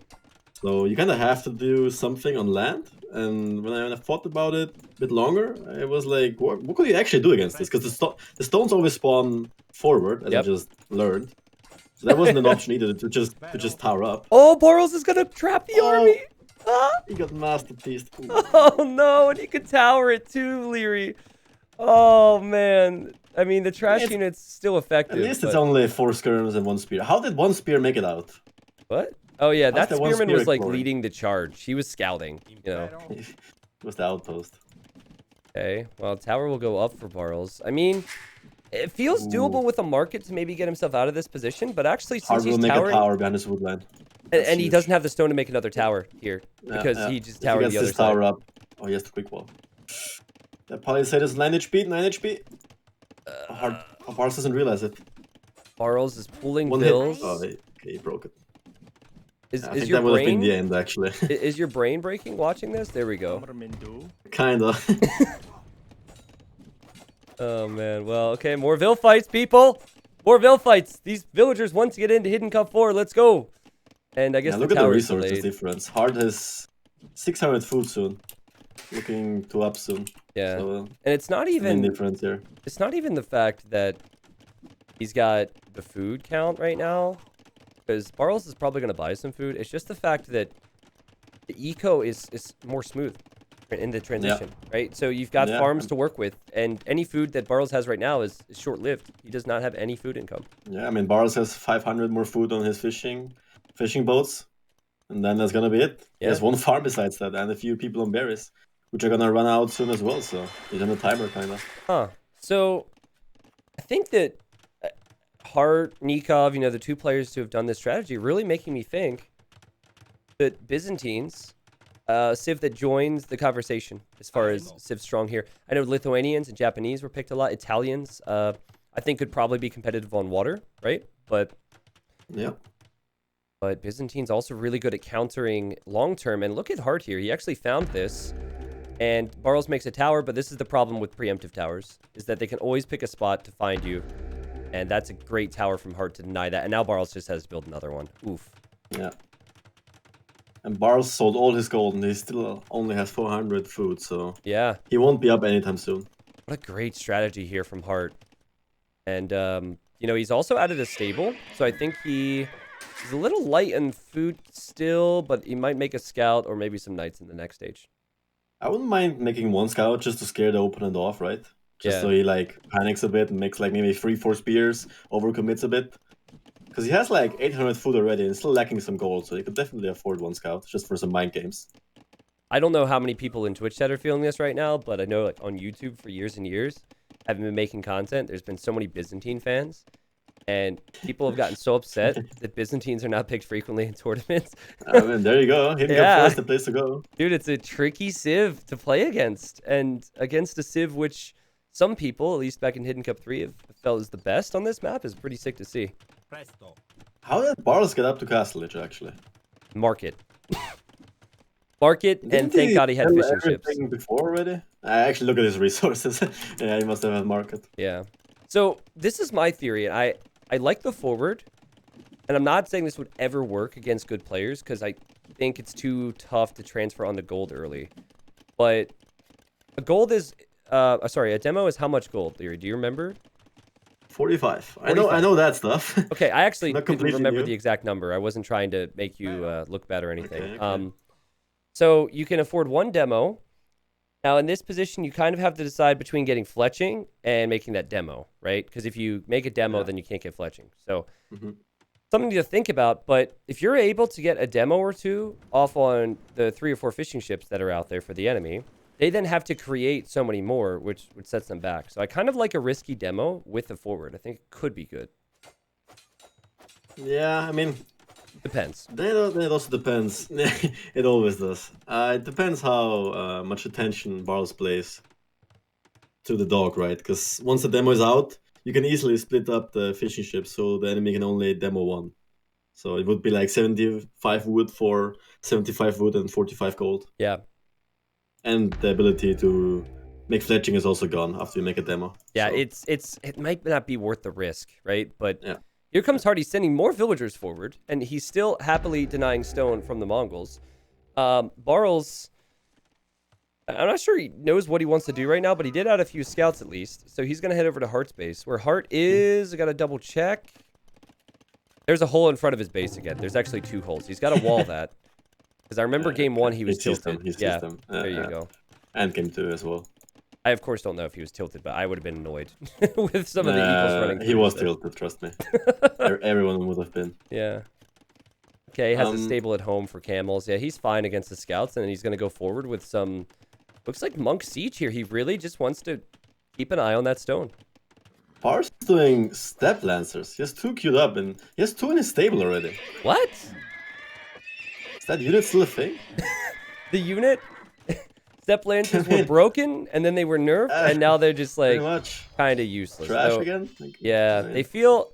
So what's nice about step lancers is you can raid with them a bit easier because of the distance or the range. And actually, they're pretty good for sniping monks in siege, if you think about it. So I guess the concern is it's a gold unit. Do you really want to go after monks with a gold unit? Yeah, might as well do scout. And then again, what other army can you make, right? Yeah. If you make camels, he will just make camels as well, and he has Byzantine camels, so they're cheaper. If you make knights, he has camels. If you make scouts, he has camels. Like, what do you do? I mean, in theory, it's got 1 range, so you could out-micro everything that Heartt has, except for the monks and the skirmishers. I want to see that working, actually. Yeah. 1 range out-microing melee units. Let's see. Well... I think he will just get clapped, actually. Yeah, pretty crazy theory. That's what we call a caster theory right there. Something that we know is not possible, but we say it anyways just so people think about it. Something which happens in our dreams. Yeah. Well... He has 2 monks as well, at least. And camels are really bad against monks, just because they deal only 6 damage. Yeah. The monk, so it survives like 5 hits. So that's the downside of camels against other stable units. Heartt is... pretty all in here. He's got a lot of stone banked up to maybe go for even a castle drop. So this isn't like he's booming behind this. And here come the step lancers. Heartt will see this. He also has the monks there, and he's being very patient with his force. It's almost reminiscent of game number 2, where Heartt is right in front of Barles, and he just doesn't want to let Barles breathe. Yeah. Lose the monks. That's huge. He lost 1. The second one. Did he lose monks? Oh yeah, he did. I think you're like a half second ahead, sadly. Yeah, I'm at 29:30 now. Oh, really? You're that far ahead? Okay, I'll have to do a speed up then. Yeah, capture rates can sometimes set me back a little bit. But this is really not the moment for me to start to tab out of capture rate. So, hold on. Yeah, we found the time. All right, we'll speed up. There we go. Back into capture rate. We'll speed up. And big moment. And big fight. And... There's no way. Of course, I shouldn't have sped through that. But I feel like Heartt's just going to destroy here. And whoa! The cadence! Oh, God. Woo! Okay. Well, all right. Well, we'll have to speed up a little bit more in future games. Thought we were live there, but Leary Heartt counters the Mongols with the strategy he apparently mentioned to you before the games. That was pretty sick. It works, apparently. Well, wow, man. Yeah, the forward stones make a big difference here, I think. And Barles was able to take all the fish and even get the fish traps, and it still wasn't strong enough. I mean, the fish is just not enough. Yeah. You get pushed off your stone, and then he just moved all his villas from the lumber camp to the fight right there, and then he didn't have berries, couldn't afford the market because he didn't have a meal, so it all just snowballed, actually. And the thing on this map is water's important, but land should be more important. At least that's what we envisioned. There's lots of resources to gain, and there's lots of map control, whether that's in the middle where there's extra golds and stones, or maybe even up on the belt region where there's relics and golds and stones. So you can't just depend on winning water on this map anymore and then booming. It's really, there's more strategies available, and Byzantines do seem like one of the better civilizations to maybe forget about water. Yeah, also the forward is really a smart idea, because usually what you want to do when someone forwards you want to expand, because he can only forward one place, right? He has 4 villas in one place, he will make a tower, protect his 4 villas making the tower, and then you can just go somewhere else. But in this map, you're kind of cornered, so... Yeah, true. Not really an option. Also, something to keep in mind when it comes to civ drafting is Byzantines probably... Not that Mongols are necessarily going to be picked really early with the draft, but Byzantines might not be prioritized early either. So if you can find a civilization which is kind of a mid to low pick on the draft to counter a mid to high pick, it can end up working out for you long term. Yeah, as you can see, Hearttt has still better civs left, although he lost Arabia first game. Yeah, true. Well, Barles is, yeah, he's got to maybe pick a map here which is more similar to Arabia for himself. Slopes could be that, but I could see Hearttt dominating on slopes because of how aggressive he's been. So if I'm Barles, I'd probably go hideout for the next game, personally. Yeah, Hearttt usually hates hideout. I see why. Like, it's literally an arena in some way. It's rally control, more about macro, more about camping. Not really my type. Neither his type. Like. Okay, so remember that to everyone who's watching in the main event when players are playing with these hero names. When you see hideout banned, that's me, boys. Yeah, exactly. If hideout is banned, it's Leary confirmed, or if someone is potato on hideout, right? I'm just gonna pick it myself just to let everyone know it's not me, actually. Oh, see, Doubt said, I think you're full of it, because Doubt also said when he was casting with me yesterday that he is not one to weaken the board with the TC. He said he would never do that. And then I said, oh, okay, so we'll know who's you in Hidden Cup. And he's like, just kidding, I'm going to do it. Yeah, he will probably lose the board to the TC. You make that joke, but that's actually what he said. He's like, I would lose my board. Yeah, then we know it's him, actually. Yeah, true. I actually recall you playing Hideout first round of Hidden Cup. It was against, I think it was against Vivi. Yeah, it was against Vivi. He just went full conks. Yeah. Fun times. I mean, that's the most Vivi thing ever, right? It's like, who picks Spanish where is so telling in Hidden Cup, because there's probably only, well, we don't know all the names yet, and we don't even know if Vivi will qualify, but there's maybe 2 or 3 out of the 16 who would feel like Spanish are super strong on that map. Yeah. Now he will probably pick Burmese and go for Aram by same strat, but instead of Spanish. That's the only... I can imagine him doing that. All right. Well, guys, the next game is going to start here. Remember, we have this best of 7. Winner here moves on to the main event of Hidden Cup 4. It will be on slopes, and I'm really liking what we're seeing, because in some practice games I've seen, I feel like this civ is going to be strong. Barles has Ethiopians, and that is against Hearttt, who's playing as the Indians. I honestly don't even know. I was talking to a friend about it the other day, and he was like, man, you're getting a lot of viewers, blah, blah, blah, for the qualifiers. Like, where do people come from? I don't know.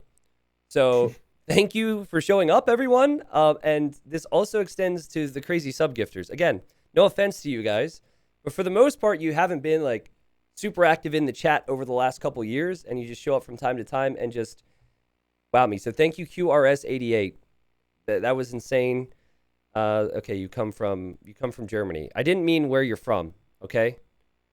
That's not what I meant. But thank you, everyone. Leary, how important is it going to be for Barles to win this next game? Because it seems like the level is really high from Hearttt. Yeah, I mean, this is his next home map, right? Yep. His second one. So if he doesn't win this one, he's down 3-1.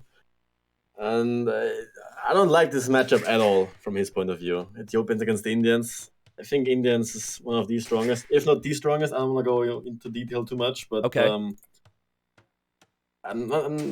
really I'm trying to think what works for Ethiopians here, but I can't really find anything but maybe Drush FC, which would suit his style a lot. Yeah. But I think even that is kind of easy counterable. Okay, you don't think that maybe like crossbow and a few pikemen and early imp, or not early imp, early castle age could be good, or you still thinking that, Indians would be fine there because of the food income and then the fact that they get skirmishers? Yeah, I think Hearttt will almost always go for skirms in this matchup. No matter if it's slopes or Arabia or whatever. I think you always want to go skirms against Ethiopians. Okay. Sooner or later. Well, I'm going to get into the habit of talking about the map changes from Hidden Cup 3 to Hidden Cup 4.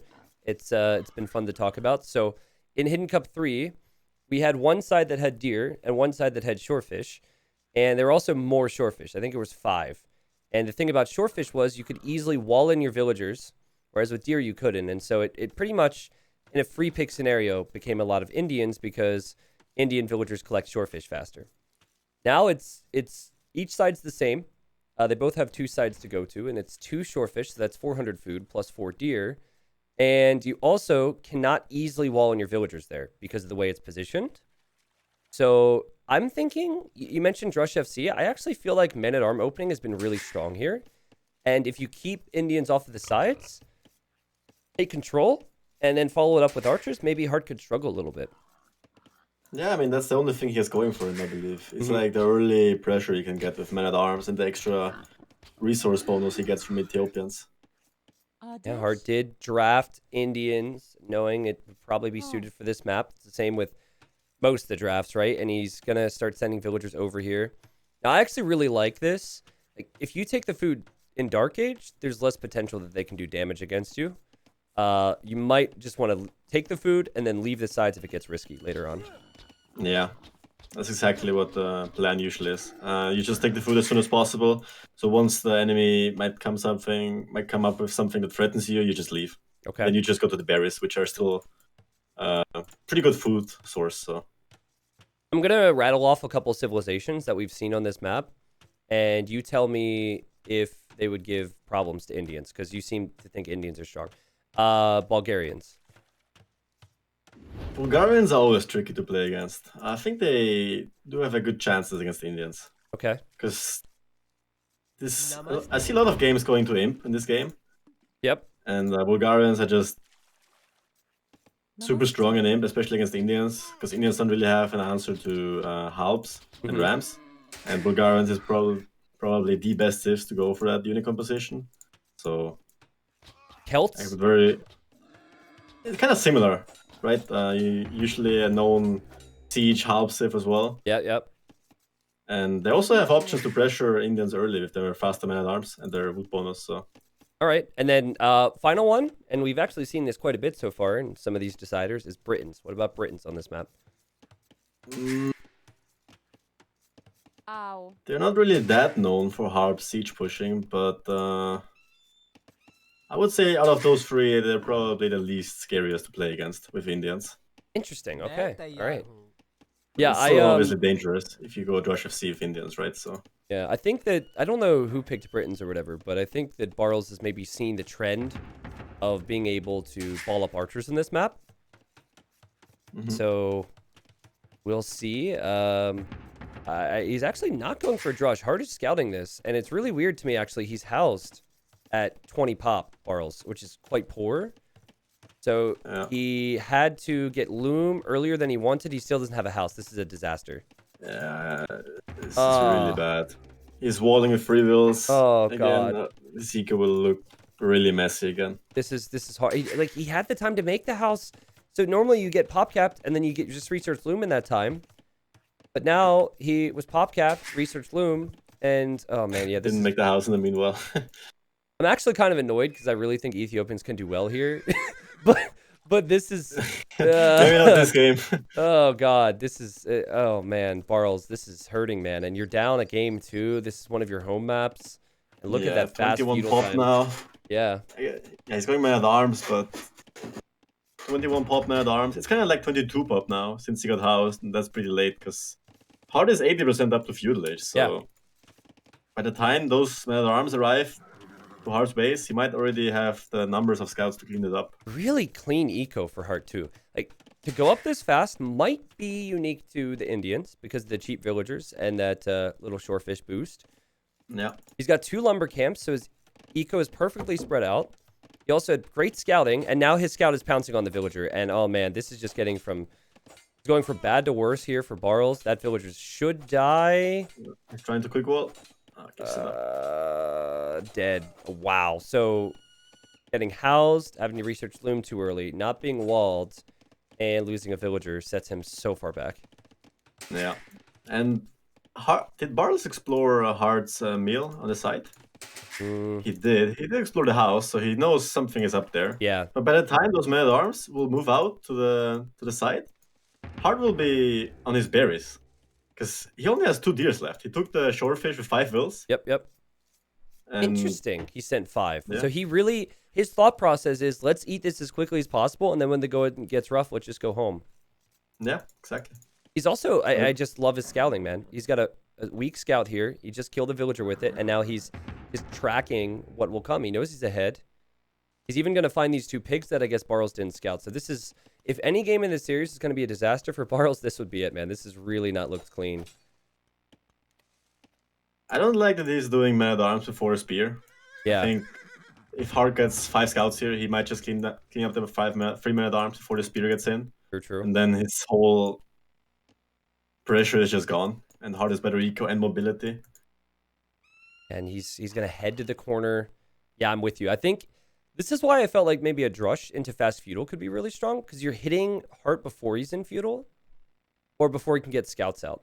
Whereas here, Heartt has been able, not only was Heartt able to pressure, but like Heartt has been able to take most of that food. So I really disagree with the strategy approach from Barles, but at least Barles is fully walled. I mean, there's pros to this. And, you know, some things could go wrong for Heartt. You know, he's got to switch into farms now. He's going to take the pigs. Maybe some eco upgrades are missing, which they're not. Or maybe he gets housed or something. You never know. Well, he has 2 idols on the right side. Never mind, making a meal there now. So he's going to take the shorefish there as well. So his eco is going to be way better. Nice. Than Barles. Yeah, I asked you about Britons yesterday. We saw Indians versus Britons twice, which kind of makes sense, though, because it was Velez in one set and Max in the next. So I think that they pretty much thought the same way about the strategies. Yeah. And both Velez and Max had Indians, okay. and both Velez and Max lost with Indians against Britons. Oh, really? Yeah. Okay. Yep.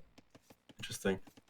And surprised. Heartt just being very, very safe right now, and Heartt's just taking the risk to take the sides. But I say risk, I don't even know if it's too risky right now with his position. It's he's all the army Barles has. Yeah, like he could just he's doing the right thing to take advantage of this situation. And I have seen players in the qualifiers not go to this right side in this moment. This is a very good decision. I think Heartt could fight this. 6 scouts against 3 men-at-arms, 1 spear. If he focuses the spear, it should be an easy fight. Yeah, should be. Maybe he's being too cute with it. I mean, he's bringing some skirms over. Yeah, I guess there's no reason to waste the HP from a scout. Those men-at-arms aren't really doing anything, so...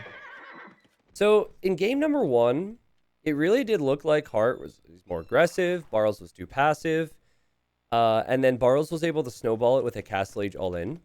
I think that we're finding ourselves in a similar situation, where Barles just needs to think about Castle and hide behind walls for now, and then just try and go... My guess is pikeman and crossbow, but the concern there is Heartt already has some skirms out. Yeah, the difference between this game and game 1 is that Barles doesn't have eagles, right? So he just dies to skirms. True. If he goes for pikes and the crossbows. Now, this is a pretty poor move for Heartt. I feel like, I mean, it's a good move to go out and get counter damage, but you should assume that Barles is walled. Now you've lost track of the man-at-arms and spearmen, which should be dead. And, oh, the speed! The speed. Okay, he just abandons the berries. Yeah, it's not a big deal. I thought he would lose a villager there, but so far, so good. Yeah, still a bit sloppy to not keep track of those man-at-arms, not just kill them right away. Yeah. But he's still gonna be fine. Won't lose a will. That food count paying off, man. And there's nothing Barles can do about it. He couldn't do anything about either side. It's just such a poor opening. And I think this is in the back of your mind why you were saying that you don't like Ethiopians too much, because you don't think they can really threaten enough. Yeah, once the Indian player gets to like some scouts and skirms, there isn't really anything you can do to get map control. It's fascinating though that you clearly didn't see the way Britons were played and whatnot, but I'm really curious. You know, like I'm really curious to see what happens in the main event, because there's a lot of players. Like Nikov told me that he still thinks Indians is the best 3 weeks ago. And then neither he or Fire drafted Indians when they played the map.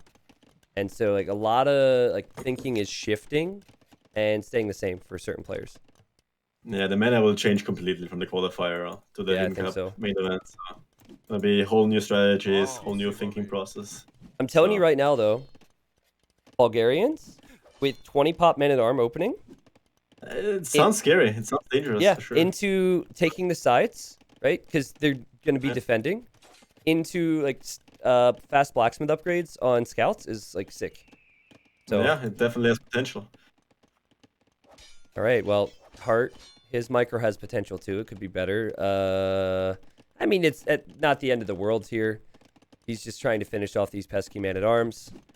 Little misclick won't hurt him, and he's getting fletching right now. He's got one range, one stable. Would you go for a second range here? Would you go for a second stable, or what would you be thinking about? I think I will just wait to see what the enemy does. Okay. I like that he's spreading his scouts so he can see wherever the enemy moves out, in case he does. And then he can just react, right? If he moves out the 15 archers like Barles might once he reaches castle age, or 4 archers in his case. Yeah. He can just add a second range or a second stable, whatever he wants to. That gives you so much confidence too. Yeah. Like, just to sit here and say, hey, I own you. You know, you don't make a move without telling me first. Yeah, you have like no business in moving out if you're Barles. Like you have 6 archers, like. Yep. Not even if those archers would be arbalists, you could move out. So. Ooh. So Heartt, I think, is expecting this, and he's actually going for a forward siege workshop. Interesting. I like this, actually. He's up to castle age way quicker. He knows he probably has better eco. And he knows the only thing Barles can really do is just archers, because who's gonna go knights against Indians, right? Yeah. Actually, I think I was watching Heartt play ranked game last night, as you see a pikeman pop out here to take out these scouts. And that pikeman might actually scout the siege workshop. But yeah, Heartt was playing a game, and he ended up losing. I think it was with Ethiopians, and he was going on a little rant. He's like, I hate civilizations that can only do one thing, man. And he's just going on about how he feels that Ethiopians are not very flexible. And so maybe he, with that logic, just predicted it. And look at the sneaky move. Prefers cavalry civs. What's that? He definitely prefers cavalry civs over archer civs. So. Well, Barles was about to sneak out, and then Heartt spotted him. He killed the scout and went right back inside because he was worried. And I just realized that the scout actually got in on the left. But that scout would be painful. Hard micros that one. Can see every move Barles will make. True. And the siege could be coming on the front. So or he loses it. Yeah, okay. Well, good. It's had better days, but at least it served its purpose to run in there. And now he knows the crossbows are in here, so. He has whole map control. Like he's camping with 1-2 military on the left side, and then he's just moving out to skirms on the right side, pushing from the middle. So this is pretty good play from Heartt. Yeah, this is honestly expanding as well. This is honestly sick. There's gold and stones in the middle he's controlling. There's gold on the left he's controlling and keeping an eye on. He's just waiting for Barles to push out. And would you agree that obviously a lot has gone wrong for Barles? And this is not a fun position to be in, but would you agree that it was wise for him to be a bit patient before moving out with his crossbows? Yeah, for sure. I mean, if you move out too early, you just get cleared up and then you have nothing. Yeah. Now at least you have a mangonel to protect yourself against the skirms. Yep. But also kill that camel, just missing there, and is going to add a second town center, and this is dangerous. Barles is pretty good with his micro. You might not like this comparison, Leary, but I've compared him to you with his crossbow micro, so that you might take that as an insult. But he's good with micro, so I'll look for that. Okay, you'll see here. Yeah. Let's see what he does. Now watch him lose every crossbow. I mean, I do that as well from here and there. So. Okay, so Barles can see elite skirm now. Is not excited about that, and maybe thinking twice about pushing out again. Yeah, 2 mangonels with crossbows though. I mean, it's Ethiopian crossbows. They're deadly. It's not like Heartt has full armor on the skirms or anything, or that big of a ball. Those skirms are gonna be pretty weak, actually, even against the crossbows. Yeah. No armor. Let's see, Barles, you paying attention here. He fires, Heartt dodges. There's no repair villager here, but then again, it's skirms. So, no big deal. And Heartt moving in. The 8th round. And shot tower. oh my goodness, you're right, Leary. Yeah, pretty good shot. And so far, Hearttt has the better micro of the two. Barles. I think my issue is he kind of needs a better fight than this. As he, yeah. Kill. It was all right, but he's a little bit behind right now, and Hearttt will be okay with this, though he's not too excited by having to run away from the hill. Can't really expand to the sides either. He's kind of stuck on his main island. Yeah. And the wood will be out soon, so... Did you just call it an island? I mean, it's kind of an island, isn't it? I mean, there's water on the map, guys. There's water, there are like hills, you're kind of alone. Like... Listen, I agree. I say there's 3 islands, you know? Hearttt is... I assume he's paying attention to this. Oh, that was dirty, dude. That was a dirty attack round, and he'll lose it, but he ends up getting a 1-for-1, and 1-for-1 trades are always going to be fine for the player who has that slight lead. So yeah, 10 vills ahead. Better eco. Has expanded to the side. Also got his eco upgrades this game, so yeah, learning. Just need to see a bit of a split here for Hearttt. Now he's getting armor. I like how when he falls a little bit behind with numbers, he's always doing a move to stay in it. Like in this fight, if you wouldn't be getting armor, it could be somewhat questionable. But he brings in another Mangonel, and now he's getting armor. Constantly armor gives you the option to jump on the crossbows once the Mangonels are traded out. Yep. Also, the crossbows are very weak for Barles. I'd say about half of those are hit away from going down. So this is a fragile force, and he wants to TC the left, and it is the right decision to TC here, and it's probably something that he needs to do, but what he really needs is a good fight, because Heartt's in full control. It's kind of his only move, right? If he doesn't expand, he will run out of wood on his main island, and if he loses the fight, the game is over regardless. So... I feel so much more pressure when I go to the player's Fog of War. This is what the player sees, you know? Viewers sometimes forget what that might be like, and... Yeah, it's a complete different feeling. Yep. Monastery is a little weird. I don't understand that. Yeah, I guess he was expecting Hearttt to go full camels or something. And maybe he wanted to heal the crossbows as well, but it's not gonna make a huge difference, I don't think, against skirms and mangonels. Yeah.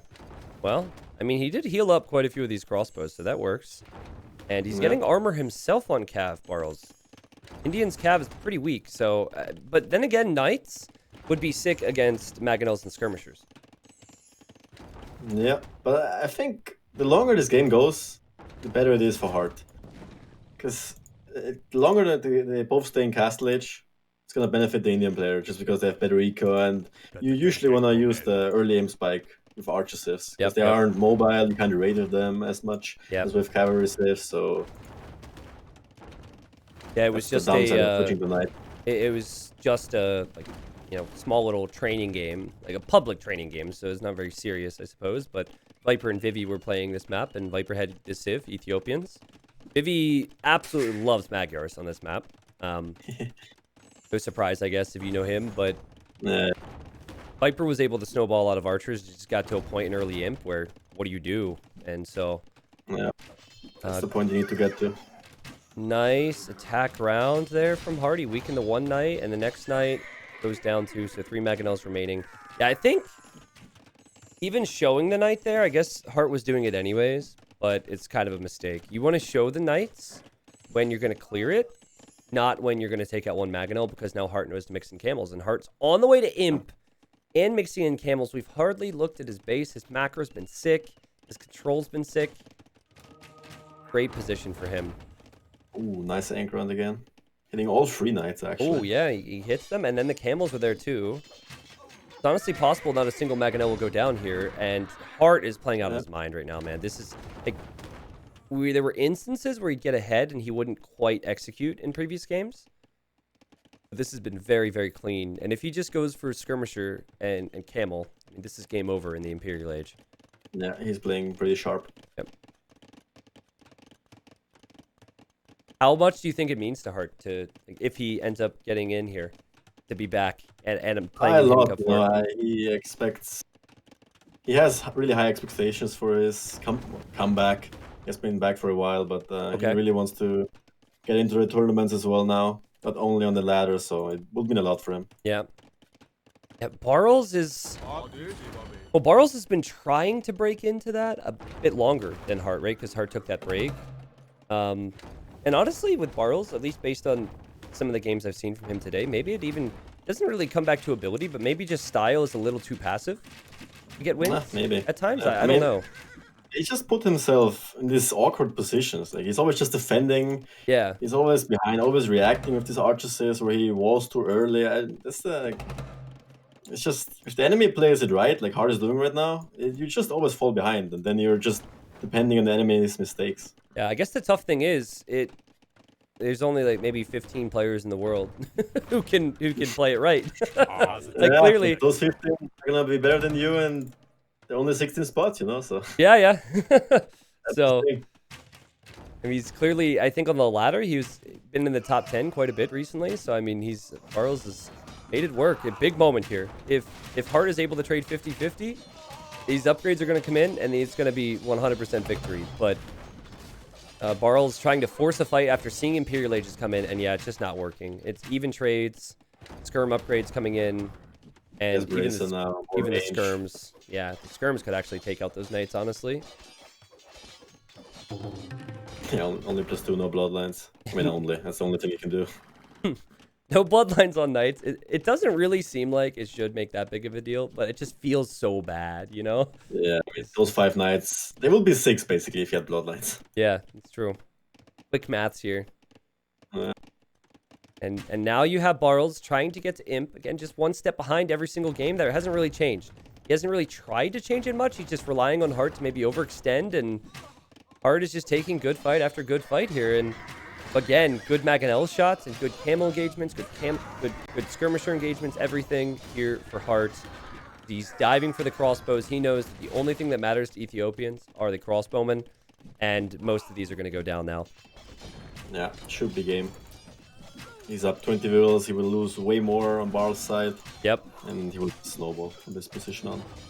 You think the camels is necessary? I mean, camels aren't bad, but okay, never mind. I see the light cav. I was thinking just go Hussar, honestly. Yeah, at this point I think you can justify going Hussars, but before he needed the camels in case Barles was making the knight, which he was doing, yeah. Okay, yep.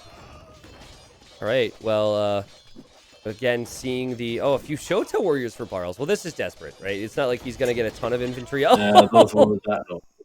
Zero armor, 40 HP. They're like a villager, actually. Yeah, a villager with a very, very pointy sickle. In fact, I don't know if it's safe to run with that thing, but fortunately, Barles resigns before the last unit dies. And what a performance from Hearttt, man. Game 1, I was worried for him because I look at him as the favorite here, and I feel like he is the more aggressive player.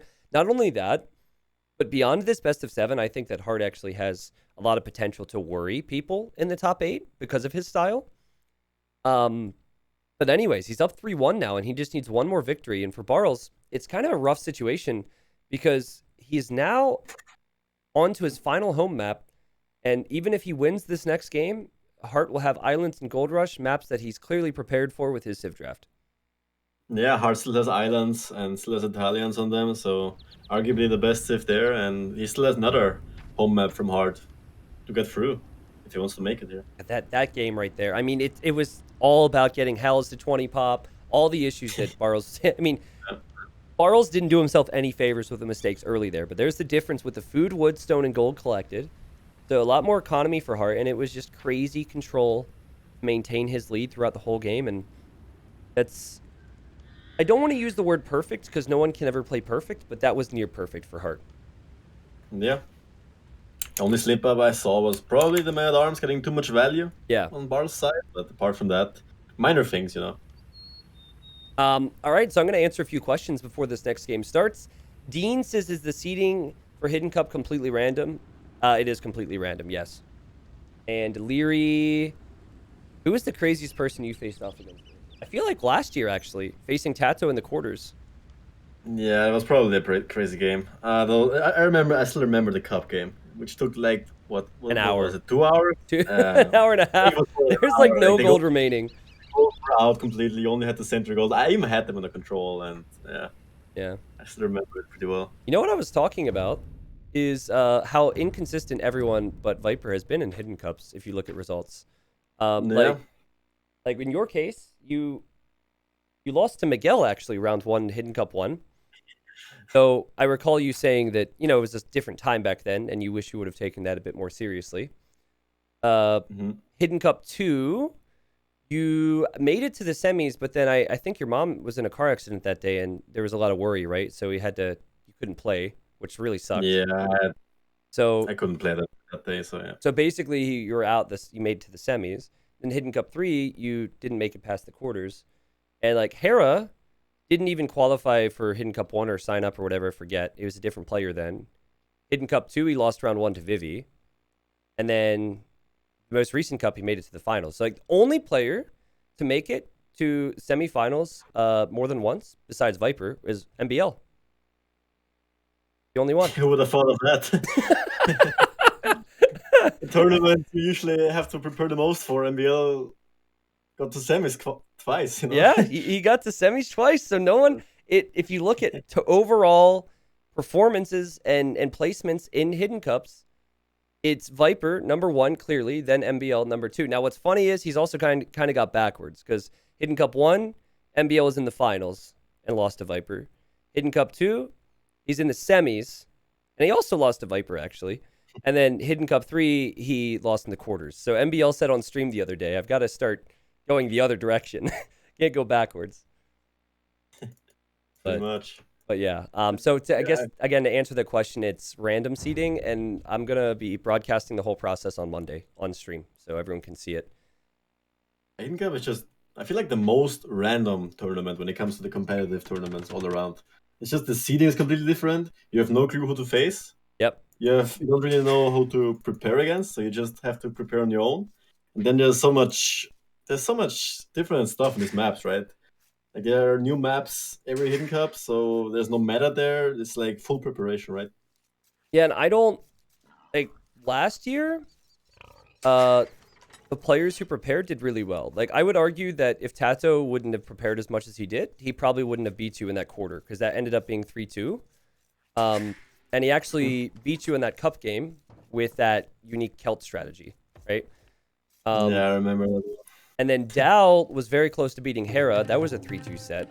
But he also had a great showing. And so I feel as though after seeing the way they played it, this is why we added 5 new maps within a week of first round being played. Because I wanted people to prepare. And I didn't want any strategies, I didn't want all strategies found out in the qualifiers, which did kind of happen sometimes last year. So that makes sense. Yeah. So kind of giving the invited players. Barles is Vikings on Hideout, which is not something I was ever expecting. And then we have Hearttt playing as the Khmer. What are you thinking about the Vikings here? What safe does he have left for islands? Let me look at that. I can actually tab out because viewers might want to see this as well. He's got Vikings, Tatars, Vietnamese, and he's got Portuguese as an option there. That's still fine then, yeah. Pretty interesting actually. I mean, do you go crossbow here against Khmer? I feel like Khmer could maybe expect that and go for siege. It's a little awkward with Vikings because this map can sometimes go very late. And I wouldn't say that Vikings tend to thrive in the very late game. Yeah, I mean, they do have all the answers to Khmer and Imp and Castellate, right? With crossbows and berserkers.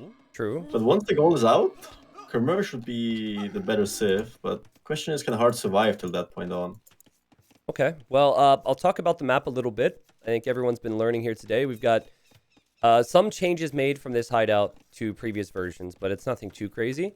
So you have the main gold, which is 5 tiles for each player. And then 2 4-tile golds. They'll always be outside of the walls. There's 4-tile golds, as well as the main stone and gold being close to the walls. The neutrals, we have 4 neutral golds, and they're always 3 tiles. And they can pretty much be anywhere.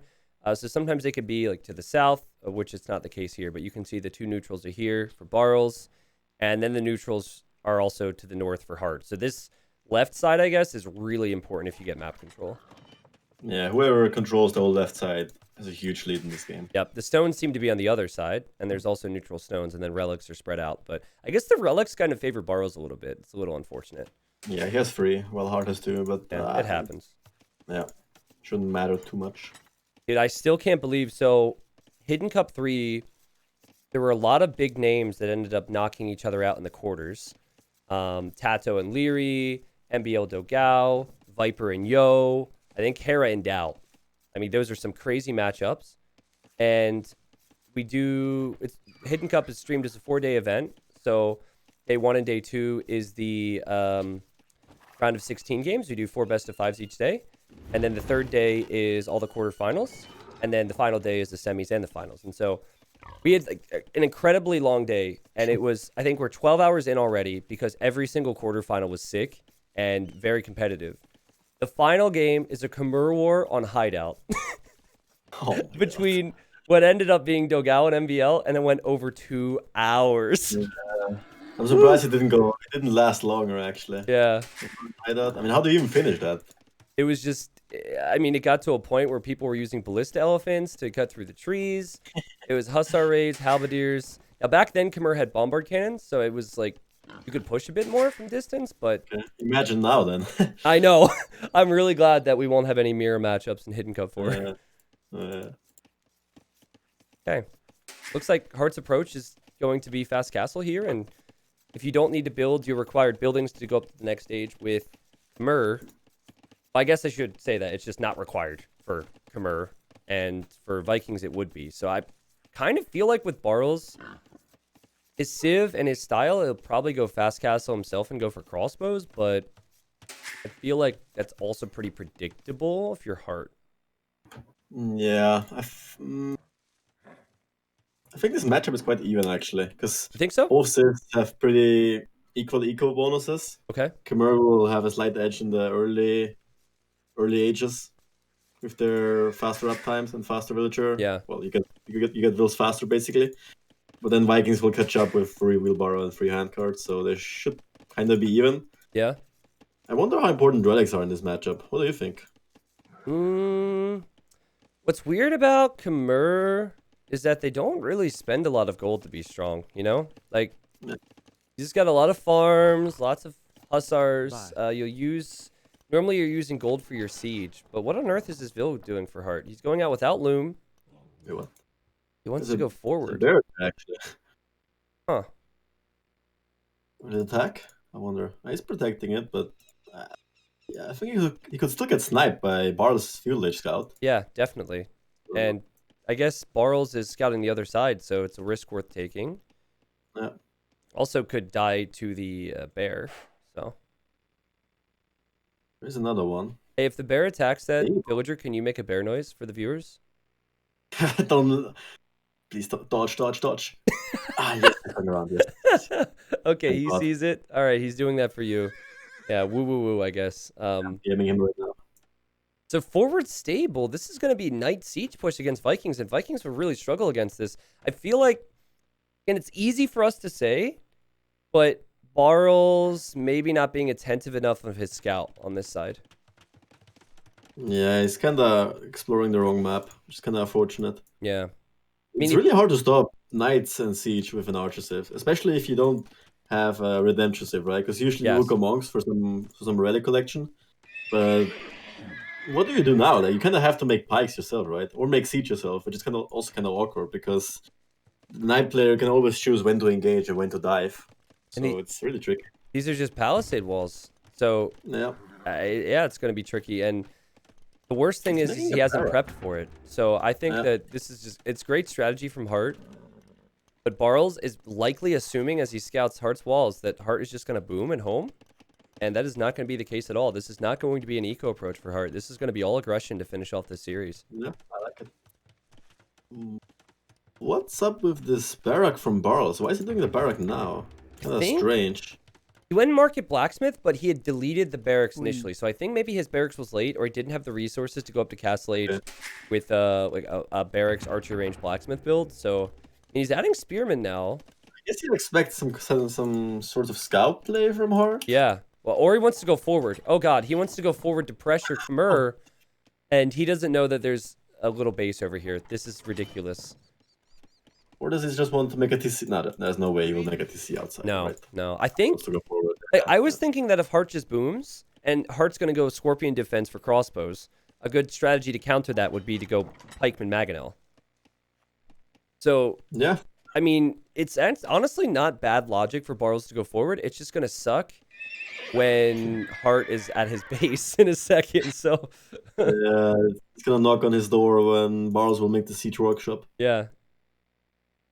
And Heartt also saw that. I like how Heartt lured the scout away. And there's the siege workshop for Barles, but the siege workshop will soon be up for Heartt. I'm wondering, though, if Heartt might need some defense, too. This will be awkward. A little bit of a base trade incoming. I think this will favor Heartt a lot, because he can always send his knights back, he has more mobility, he chooses when to fight. Oh, wait a second. That was a funny moment. Barles did not see the knight, but he saw the bear running. And now, I think maybe he did see something there. And don't tell me that house is going to go down. It won't go down. Okay, so Barles knows something is up now, and he's going to go for a monastery with his siege workshop. Can he afford all that? He only has 5 farms, actually. I don't know.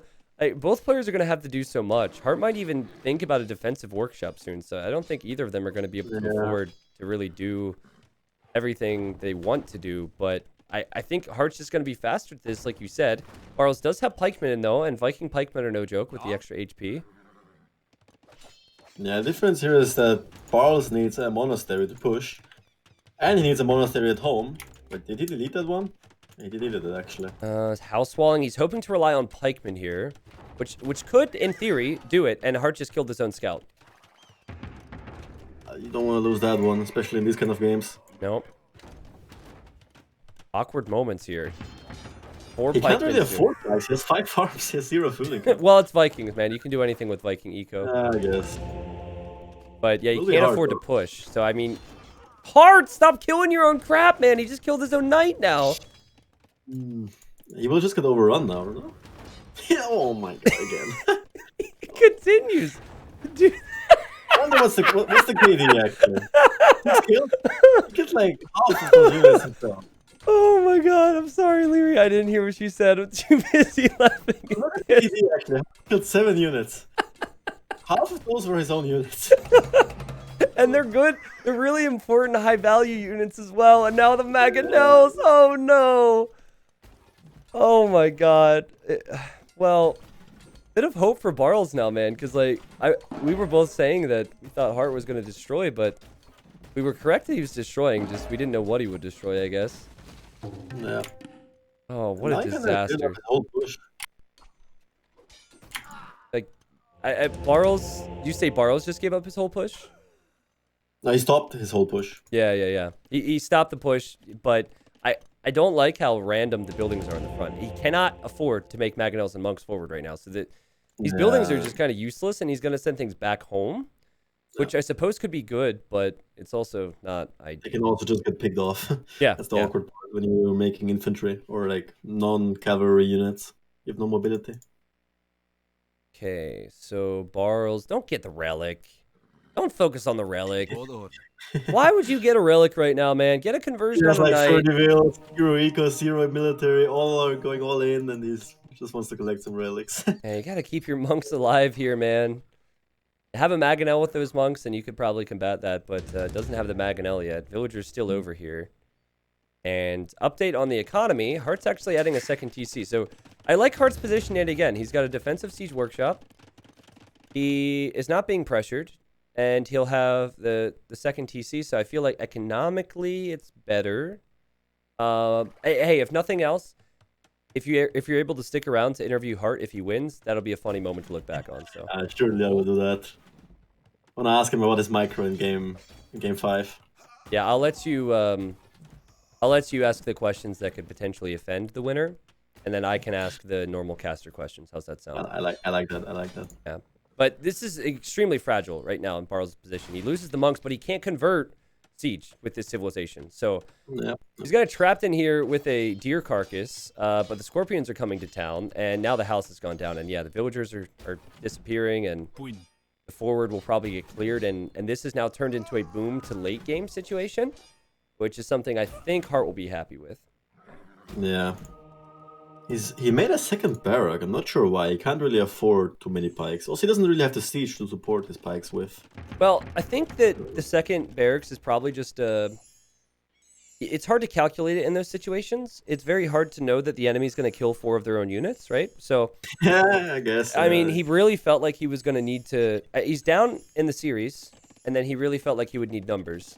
So he probably just added the second barracks to have just a bit more. Yeah, just in case. Yeah. Okay, let's talk late game comps if it gets there. What can Vikings do against full Scorpion from Khmer? Onruggers, I suppose, but that doesn't really feel that great either. Like, so, not really too much, actually. yeah, because Vikings are an infantry ARB civ, and both of the dies, they don't have bombard cannon, so a good job from Hearttt to delete the knight there.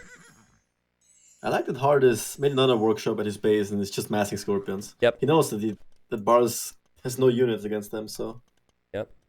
Yo, everyone, thanks for being here. We'll have another best of 7 after this. Harold will be joining the co-cast. That will be ACCM and Daniel. Winner of this set, though, will be in their first Hidden Cup. And big moment here. Maginot's shot could matter a lot. Nice micro by Hearttt. Wow. That was his lifetime. That was amazing. Yeah, he didn't lose a single Scorpion. How does that even happen? Well, now he loses a few, but still. Never mind. Solid micro, yeah. It's still just Siege, I guess. Yeah. Yeah. He lose the 5th one as well. Oh god, don't let the units in. Oh, now he loses. Alright, well, it looks good for the highlight reel at least. We'll just make sure the editor will not include that last part. Cut out the last minute. Yeah, both players are on 3 TCs. Barles now getting a bit of momentum on the front. I feel like if he gets his own Maganels, he could snowball anything into reality here. It's not like Heartt's Stable Edition, which he's adding at home. It's not like Knights are going to be too great against a bunch of Monks and Pikemen and Siege. Yeah, Hearttt doesn't really have the units to counter Mangonel Pikes right now. He just has to make his own Siege. He's adding 2 stables at home. Well, he probably wants to fight back with map control. I guess both civs are a little one-sided. Portuguese, or we're not even seeing Portuguese here. Khmer tend to go for like Knights and Siege, and then Vikings would normally go for Archers Infantry. Yeah. So it's. I would have preferred the of Hearttt that he would just boom, honestly, and then just make a defensive castle if necessary. Okay. He does have a mark. Actually, he doesn't have a mark. Never mind. He is Khmer after all. Yeah. Just making a blacksmith even, and just getting looms, so... He had 6 villagers. Does he have wheelbarrow? It's on the way, actually, so wheelbarrow will be in. Catch up Heavy there. blow? He must have misclicked. He actually did misclick it because he canceled it immediately, so... I knew it. There's no way he's doing that before late imp. Do you think that heavy plow is bad in this position, or is that just a Hearttt thing? I think he would be fine in this position because you still only have 20 farms. Yeah. And you want to add way more. But if you had, for example, like 35 farms with the 70 vills he had, then I think you could have delayed it a bit more. Okay. Because personally, I feel like you're going to be in Castle Age for a bit anyways, because I think he's about to spend all of his resources on Knights, so... I personally would get heavy plow in this position, actually, but, you know, I'm not... Probably. I think then again, he's not making the Knights out of those 2 stables, so... That's true, yeah. I think that the heavy plow thing is... like people are getting heavy plow earlier now than they were in the past. But I do recall looking back at some of the games, not knowing who is who in Hidden Cup, of course, that like Viper was always getting it a lot earlier than others, and a few other names too. So like it's definitely differing opinions on that upgrade. Yeah, mixed opinions for sure. But because usually you cannot afford it. Yeah, like back in the Voobly days, no one would get that upgrade till Imp. No one even knew that it existed, actually. But like, and I remember people asking me on the stream, like, why don't people get heavy plow? And I'd say it's just not worth it that early. And then suddenly people started to do it, and then it turns out it actually was really strong. So, oh man, Scout from Hearttt, very weak, sniping a villager. Oh, and winning on 1 HP. Oh, that's so annoying if you're Barles, because now he might actually just get the attack signal. I think there's more going on over there than there really is. Now how to move out to the right side with 6 villagers. 7, actually. Yeah. Okay, well, this is going to the Imperial Age, Leary. Again, if you're Hearttt, what composition are you shooting for? And honestly, give me your thoughts on Barles as well, because I have not seen a Hideout Vikings Khmer War ever. Honestly, as weird as it might sound, I think you want to open Arbalest against Vikings. Or like Arbalest skirms. Because in case he goes for Arbalest, which he will most likely do, you can counter them with skirms. So you have the ranges ready in case you need them. Okay. And if he just decides to boom up even more and make some castles, then you still have the option for Arbalest. So you think the Khmer player should go Arbalest? Yeah. Okay. And then the Viking player is currently researching Lightcav. Is this just going to be opposite day? Lightcav? What? Yeah, he just clicked Lightcav. So maybe he wants to go Lightcav against the Scorpion? I guess. Very weird, actually. Barles I guess it makes sense against Heartt's army composition because he has 3 monks and 6 scorpions and a mangonel. Yeah. Yeah, and Heartt is opening ranges. I wonder if he will go skirms or Arbalest, though. I'm not sure. Well, he only has 24 on food, which is insane with Khmer, but it doesn't feel near as strong as the 37 from Barles. Yeah. So he also only has 10 on gold. Where are his villas, actually? Building that castle right now. And quick walls from Barles. What a save. What a save. I mean, at the end of the day, the villagers still can't do too much, but it's also good play from Heartt to not allow Barles to wall this up. Barles was hoping to stonewall this and then force fights on the other side, but now it's... You got to ask questions, you know, are they going to sneak some stables up? Khmer could be very strong if stables are up in the south spamming hussars. Ooh, the thing is, Barles has 3 relics already. He has 1 really close to his base. There's only 1 left. So he stole that one from Heartt's side. Interesting. Yeah. He even brought it back to the monastery in his base, so very smart move there. Yeah, all 3 relics. Does he see the other one? He actually hasn't scouted this out, but he'll find that eventually, you'd assume. Yeah. And a ballista elephant for Heartt. I mean, that's something we haven't brought up. You can actually use that to take out trees. Yeah. Style points. I mean, you might just mind game with Barles a bit here to make him think I'm gonna cut here with some ballista. Is he actually gonna go for them? He's making more. What? I mean, forget style points. What if mass ballista elephants? Okay, what would you do as Vikings? Pikemen and berserks, maybe? Yeah, I think berserkers just shred them. No, they have bonus damage against them. They're super fast, and pikes also feel fine with them. Yeah, I don't think you can afford it, really. Yeah, I think elite. I don't know why he's made more than 1. I'm with you. I guess if he gets to 40 of them, then sure, he might not. Like Barles might not find a way to deal with them, but yeah, how realistic is that? It's an expensive mind game, really. So I don't know if you should be making them, but he's still making them out of that castle. Is he actually? Okay, this is weird in so many ways because if you go for them, you want to hide it, right? Yeah, for sure. Yeah, I mean, the thing is, both the armies Heartt is making right now die to berserkers. So if Barles makes berserkers now, he will just get overrun completely. Heartt is making a mill for his Khmer farms right now. For those that don't know, Khmer farms do not need mills or TCs to drop off. So I guess it's just he's used to playing with other civs. Looks better. Yeah, that's true. It's all about the look. Yep. Okay. Can Barles bring this back? Maybe. I mean, questionable moments for Heartt. I really thought he had a good opening here in this game. Now he's being distracted here at this castle, which actually could be denied by the weirdest comp ever. Also, that relic could be stolen. That's such a bot composition. He might not get the relic, though. He's microing. Yeah, he's using the monk to stop the villagers. And yeah, I would just take that relic personally if I'm Barles. Just passing with the monk. Yeah. Just scout. It's like he's scouting for the relic, but there's one right there. So 2 villas there. I guess he wants to make some stables or something. I mean, Barles has really stepped it up here, dude. He's got good economy.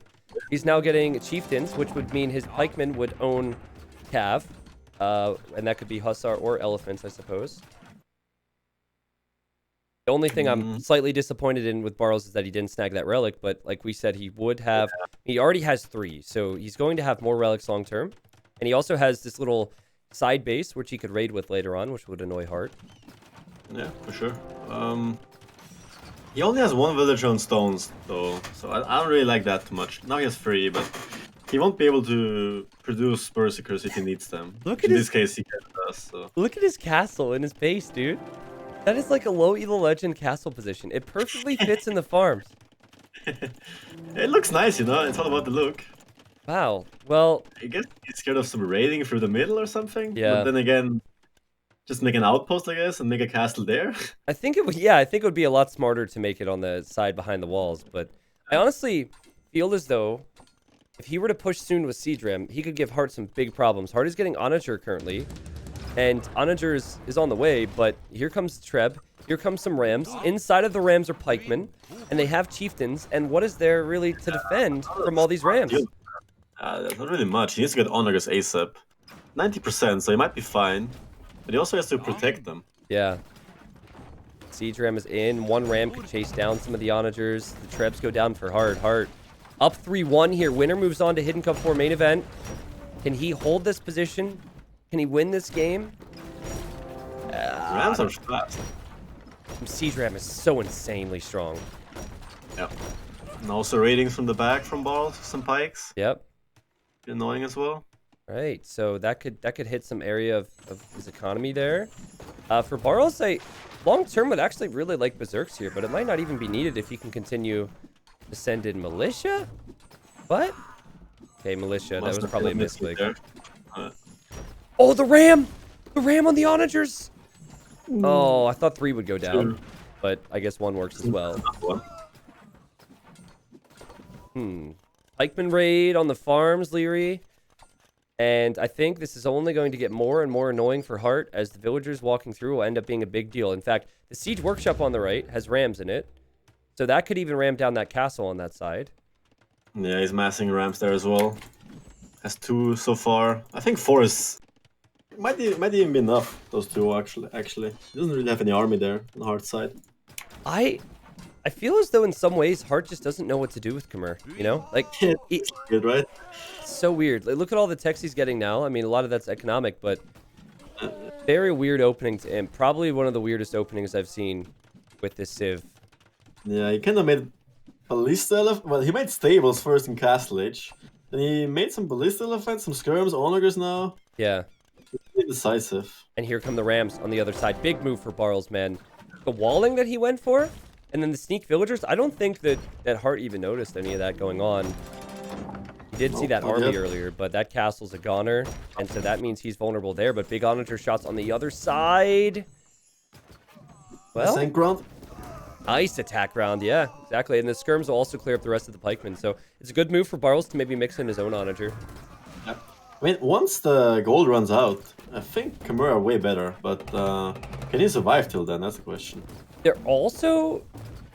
But also you have to consider that champions are not that expensive and that costly when it comes to gold, and that Barles could have 4 relics. Yeah, true. So again, I think you're fine doing Hussar against champions. That's true. I think they trade evenly. Yeah, like if you have skirms too. Yeah, probably. Yeah. Choo choo! I mean, a lot of Rams have gone down, to be honest. Yeah. Look at the scores, evening out. Yeah. Even though Barles took down 2 castles so far, he's kind of wasting his Rams, more or less. He has to mass his units and go in one push. Supplies, Leary! Okay, so we will see champion then. From Barles? Yeah. Oh, I know Berserkers, man. Yeah, Berserks would be so much stronger. So, they would wreck everything. Hussars, Skirms, Onagers. Everything Khmer has, actually. I was a little worried when I noticed he wasn't going to all the stone. Look at all the stone he's got available in the south. Yeah. He's not really taking that. There's even one villager on stone next to this castle. Yeah.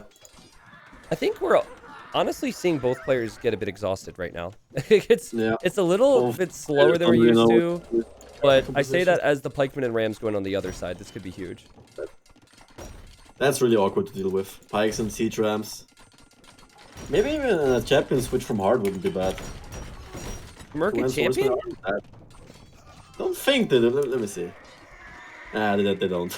Wait a second. Did our supplies emote get removed? Ducks? Sorry, it's not really important. But what is important is that at one point, Hearttt made a lumber camp on one tree. He didn't build it yet. Oh god. Oh, Ballista Elephant cut in the middle. Here, Leary. I guess we don't have the supplies emote because it was replaced with something else. And Barles noticed the Ballista. He only has one Hussar there though, so it doesn't really a huge deal. Woo! Rah! The castle there would be nasty. Well, you can just keep cutting around, and now you've got 3 or 4 now. Good damage. It's really weird-looking fight on the other side. What on earth is happening next to Barles' castle, dude? Heartt just lost all of his onagers, and he's also getting ram pushed. Yeah, he isn't paying attention. Ugh. He's collapsing, actually. Yeah. All right, well, we haven't seen the champions yet. It honestly feels like both economies should be stronger, but... oh, man, they must be exhausted. Now the Trebs roll into skirmishers and go down. Questionable plays. Yeah. Both sides. Which one's going to be more questionable, I guess? Like, Barles has better population, especially with military, and he's ramming down Heartt's eco, so I think that I'd prefer to be in Barles' position. But then again, there's Trebs and ballistas. Yes, he has way more map control as well. Yeah, true. Down all buildings from Heartt on the right side. Yep, Also pushing in the left now, raiding. Looking rough for Heartt. Crazy. Elite Berserk for Barles. He's researching the tech that we wanted to see, Leary. That's gonna be the finishing blow. That should be... He has nothing against that. He's in the Arbalest, and anything else doesn't work.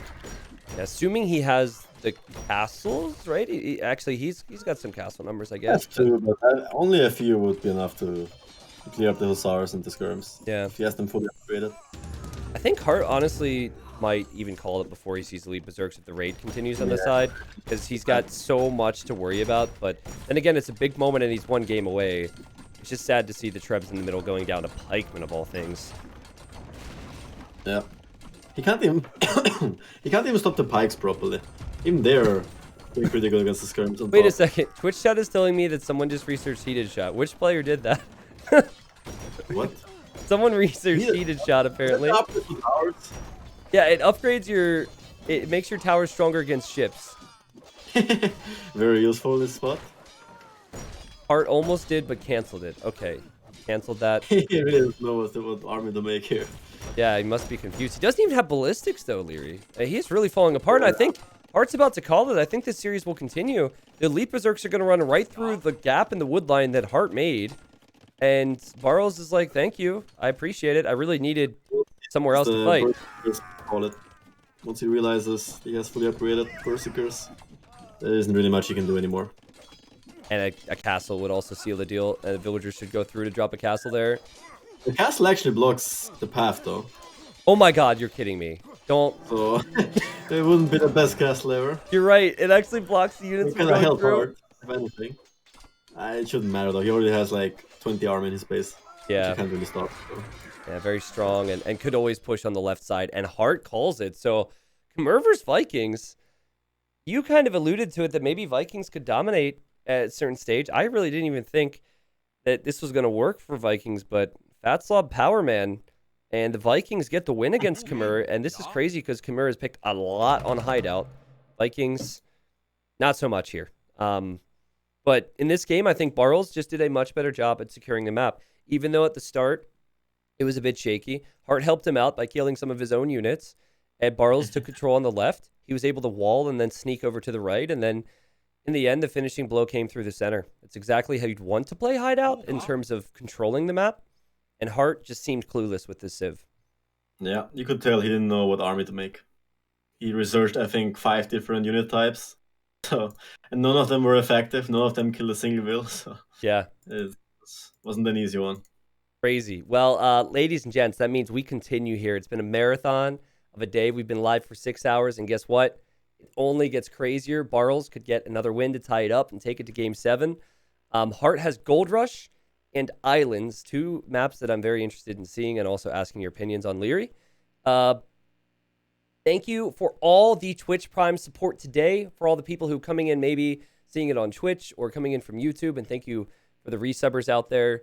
I guess for my subs, the supplies emote doesn't work because we added... I think they added a Pokeball emote. Can you just check? Pokeball. I think they added a Pokeball emote because the one new map looks like a Pokeball, and people think it's funny. I think so. But yeah, let's just bring up the statistics for that previous game, because I'm curious on what the resources looked like, even with food. Like, this is really weird, Leary. You've got... Yeah, Barles might have even collected more food than Heartt. He did. Yeah, weird. Yes. Very weird. And more of every resource, actually. That's when you know you kind of messed up with Khmer. I think so. Cool. Well, anyways, game number 6. Would you think that Hearttt would go for Islands or Gold Rush next? I think he will choose Islands, just because I think on Gold Rush he feels more comfortable. Okay. But he has, I feel like both of them aren't the typical water players. So I think he will take a shot at Islands here. All right. It is going to be Islands. And we have about 90 seconds. Yeah, it looks like the emote's live. Thanks, everyone. So 90 seconds. It will be Italians for Hearttt, which he picked very early in his draft. And then Portuguese for Barles. I talked to Dowd about this. I talked to Project Belgium about this, but I want your thoughts. Which is the better Civ here? I think early on, everyone would prefer Italians. But the ship discount, the gold discount for Portuguese is really nice long term. You save so much gold, and you're just able to outproduce the enemy long term. So in Imp, if the game gets to Imp and it stalls out, Portuguese should be better. Obviously, they also have Vitoria, so they will always win late game against any other Civ. So Hearttt has to do something. He's on timer. Mm-hmm. That's a good way of saying it. It's not necessarily that one Civ is better than the other. It's just that if it gets to a certain stage, I think Portuguese might end up being stronger. And the time window that's important for me, beyond Feudal Age, which we'll talk about, is always early Imp. Because historically, Italians just destroy everyone with the faster Imperial Age and then the fast fire ship. But if Portuguese can hold, they get heavy demolition ship. They have the caravels. And then if you need them, you also have the Vitoria building. So, yeah. I think Italians have, like, how many bonuses do they have on water? Like 4, 5? Something around that. So it's pretty crazy. But if you kind of mess up, those bonuses are kind of gone pretty fast. So yeah. Once the game is even, Portuguese have the edge. All right. So yeah, no fast fire ship, but demos. I have seen both of these civs do really well. Earlier today, we had Vikings versus Portuguese, and the Portuguese player was way ahead and then tried to switch into Vitorias too early and then ended up losing. I watched the game, yeah. I can't believe that game ended up like that. Like 80 villas and 4 Vitorias, minute 40. Yeah. And Dark beat you the other day in a ranked game, man. Yeah, he did. Yeah, he did. He's playing pretty good, but he wasn't able to get through today, sadly. Yeah. Wow.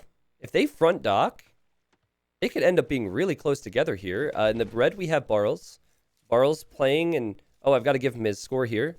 Playing to tie it up 3-3, and as the Portuguese, and then here you've got Hearttt. Hearttt playing Italians. Leary, I'm with you. I don't think that either of these players are really great on water, so I'm curious to see how much they've practiced it. Yeah, I think if both go front dog, this would usually favor Italians, just because they can up way faster with a clean build. So, and there isn't really a chance Barles will go side dog. Look at his sides. He can either go back dog or front dog. That's true. Yeah, it's just this weird. I mean, I suppose it's not the island shape that's awkward. It's just the positioning of it, right? Like sometimes this can happen. Also got that weird little pond in the middle. Doesn't make too much of a deal or too big of a deal. I mean, in theory, you could dock there later on and add fish traps. If you're Malay, sure. Yeah. Imagine he would dock now there, thinking there's the edge. No he way. Didn't explore, like, the edge. Look at his fog of war. Oh my god, if he docks there, I'm going to lose it. That would be nuts, actually. There's no way. That wouldn't even be a good dock, though. You'd want to go further out. There's no way he docks there. Yeah. I don't think so either. Yeah, it would make sense, right? Side dog with Portuguese. You don't really want to go back dog because you would just allow the Italian player to do whatever you want. Okay. You also don't want to go front dog, so ideal would be side dog. And he could go to the south here. I mean, it's tough because you're up against the edge of the map. You don't know how much fish is going to be there, but there's actually plenty of fish. He has enough water there to sustain food income. Yeah. So the thing regarding the Hidden Cup map pool is that we've got a lot of variety. Islands is a classic map. The meta is changing, but for the most part, it's about winning water. And there's a lot of high-level players who don't really like that. But there's also a few out there who do. So when the main event of Hidden Cup rolls around and someone picks Islands first, you then have a guess of who it might be. And like Viper and Jordan, I suppose, those two have chosen Islands a lot early on. Dogal probably good on those maps. I could go down a list of names. Oh, look at the villa where Barles is making the house. This is usually the dog making villager. There's no way, right? There's no way. There, He has 150 wood. There's only one wheel who can make a dock. he should not, even if the body of water is out there, he should not dock there. Please, no. I don't want some controversy. Please do not dock there. He's got a scout. He's going to go further out. Okay, he spots it. It sucks, Imagine though. that. It sucks, though, because he calculated this in his mind, and he thinks Yeah, that now he that has is where 50 he'll... wood soon. Yeah. Yeah, it's painful. Now he has to improvise. Dang, dude. Yeah. He ends up going Man, if this that, way. if that shorefish was more to the left, I think he would have docked there. Because you usually want to dock near a shorefish. Such a weird little body. Like, I of course, review the map and give input. That's such a weird little body of water, man. It should... Anyways, we'll end up going more for a forward dock. And you actually look at Heartt, and Heartt has docked already, but Heartt's docked on the back. But, I mean, Heartt is much closer to the back. Barles also had that option, so he was choosing to go further forward. Yeah, it's really an awkward dock position, because if Heartt chose to go forward dock, yeah, his docks are just far away from his town, right? There's not really, exactly. there's not really a reason. There isn't really a way you can repair fire ships or like reproduce more docks. It's so far away from his TC, so really exposed. Also, but at the same time, like, Heartt is going to run out of fish here pretty quickly. It's the same on this map where there's only 225 food per fish. So, like, by the time of course, he's going to add a second and a third dock. But eventually, being up against the edge of the map can kind of hurt you. I'm curious to see now how Barles approaches this, because the logic that we pretty much used is that Italian's arguably better in every age, except till like post-imp, and Portuguese are very strong. Yeah. Is Heartt gonna go FC? He isn't really looking to up. He has 7 wheels of wood for quite a long time already. 3 fishing ships now, back dock. He's adding a mill. He's going FC. He's going fast castle. So this is the first time I've seen it in the qualifiers, and that was a surprise to me because it was very common last year from a few players. Tato in the main event, I think, did it. Where you go back dock for safe fishing. You make like 4 or 5 fishing ships, and then you just play it standard where you go to the mill and you collect a lot of food. Eventually, the enemy's going to try and pressure you. And if they take out your fishing ships, then you'll be on your way to Castle Age. You dock again on the front, and then you just clear out their fishing ships with fires. Yeah, this strategy would work especially well against Vikings, because they wouldn't have any answers to fire ships. True. What other civs could make fire galleys and still be fine against them? Yeah. But against, I guess he expected Vikings from Barles as well, until last game. Maybe. Yeah, I really like this build order. I think that, honestly, he could just go up on 29 pop here. And, yeah, that's what he's done. I don't know the exact build, but just eyeballing it, I think he's going to have a lightning-fast castle time. And also, if he's lucky, Barles might not even find his fish. Yeah, I mean, Barles won't expect an FC from Heartt, that's for sure. Like, yeah. I think it might be the first time he's pulling this off. Mm-hmm. Like, in a public game.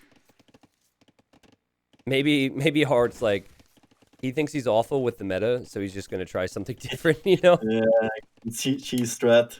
Something greedy. I really don't like how he didn't scout the other deep fish. No, he did. Why is he not taking that? I guess he's not paying attention to it. Maybe he thinks shorefish is faster in that distance. Yeah, it's not, by the way, viewers. Villagers collecting shorefish is fast, but fishing ships on shorefish is one of the slowest sources of food income in the game, and it looks like we have a pause right now. Okay. Heartt's resources are insanely high. I think he'll easily go up, and Barles is... Wait a second. Did he just get the feudal? Is he... He's setting... I bet you a hotkey's not working. Guarantee it. This has happened so many times. I bet you a hotkey's not working. Why? What has he done? Well, his fires are working, but what if he wanted to go fire into galleys, and then his galley hotkey isn't working, and he just paused it? Oh. I think Heartt paused, no? I'm using Capstrade, so I actually don't know who paused, so I'm just speculating. Let me check. We're back in the game now. Yeah, I think Heartt paused, because Jan paused as well. Sorry, I'm a little paranoid, because there were 2 games.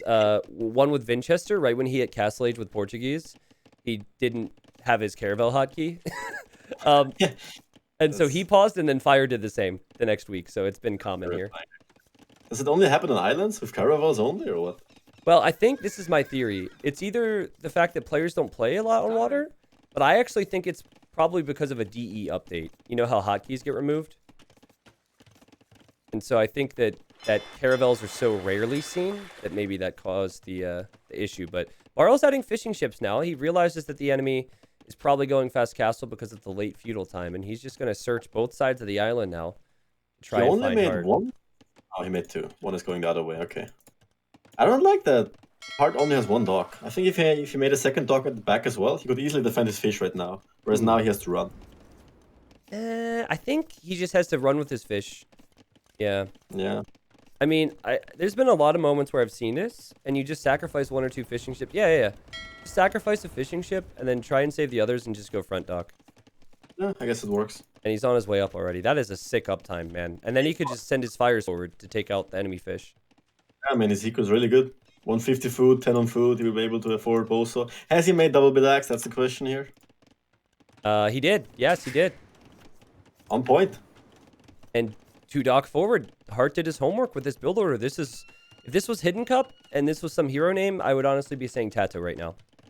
Probably. Ooh, Barles landing archers. He has an archer. Ooh. And a transport. No fletch. I don't like this. I would rather wait for 3 or 4 archers with fletching. Okay. 1 archer is just too easy to defend against. What you just wall, take away all the surprise factor. I don't like it. What about the neutral island? Good area or no? You could make a tower there, make a mining camp, monastery in the middle. Yeah. Good landing. See, that's not always bad. Thank you. I don't even think you know the meme, to be honest. I've heard it.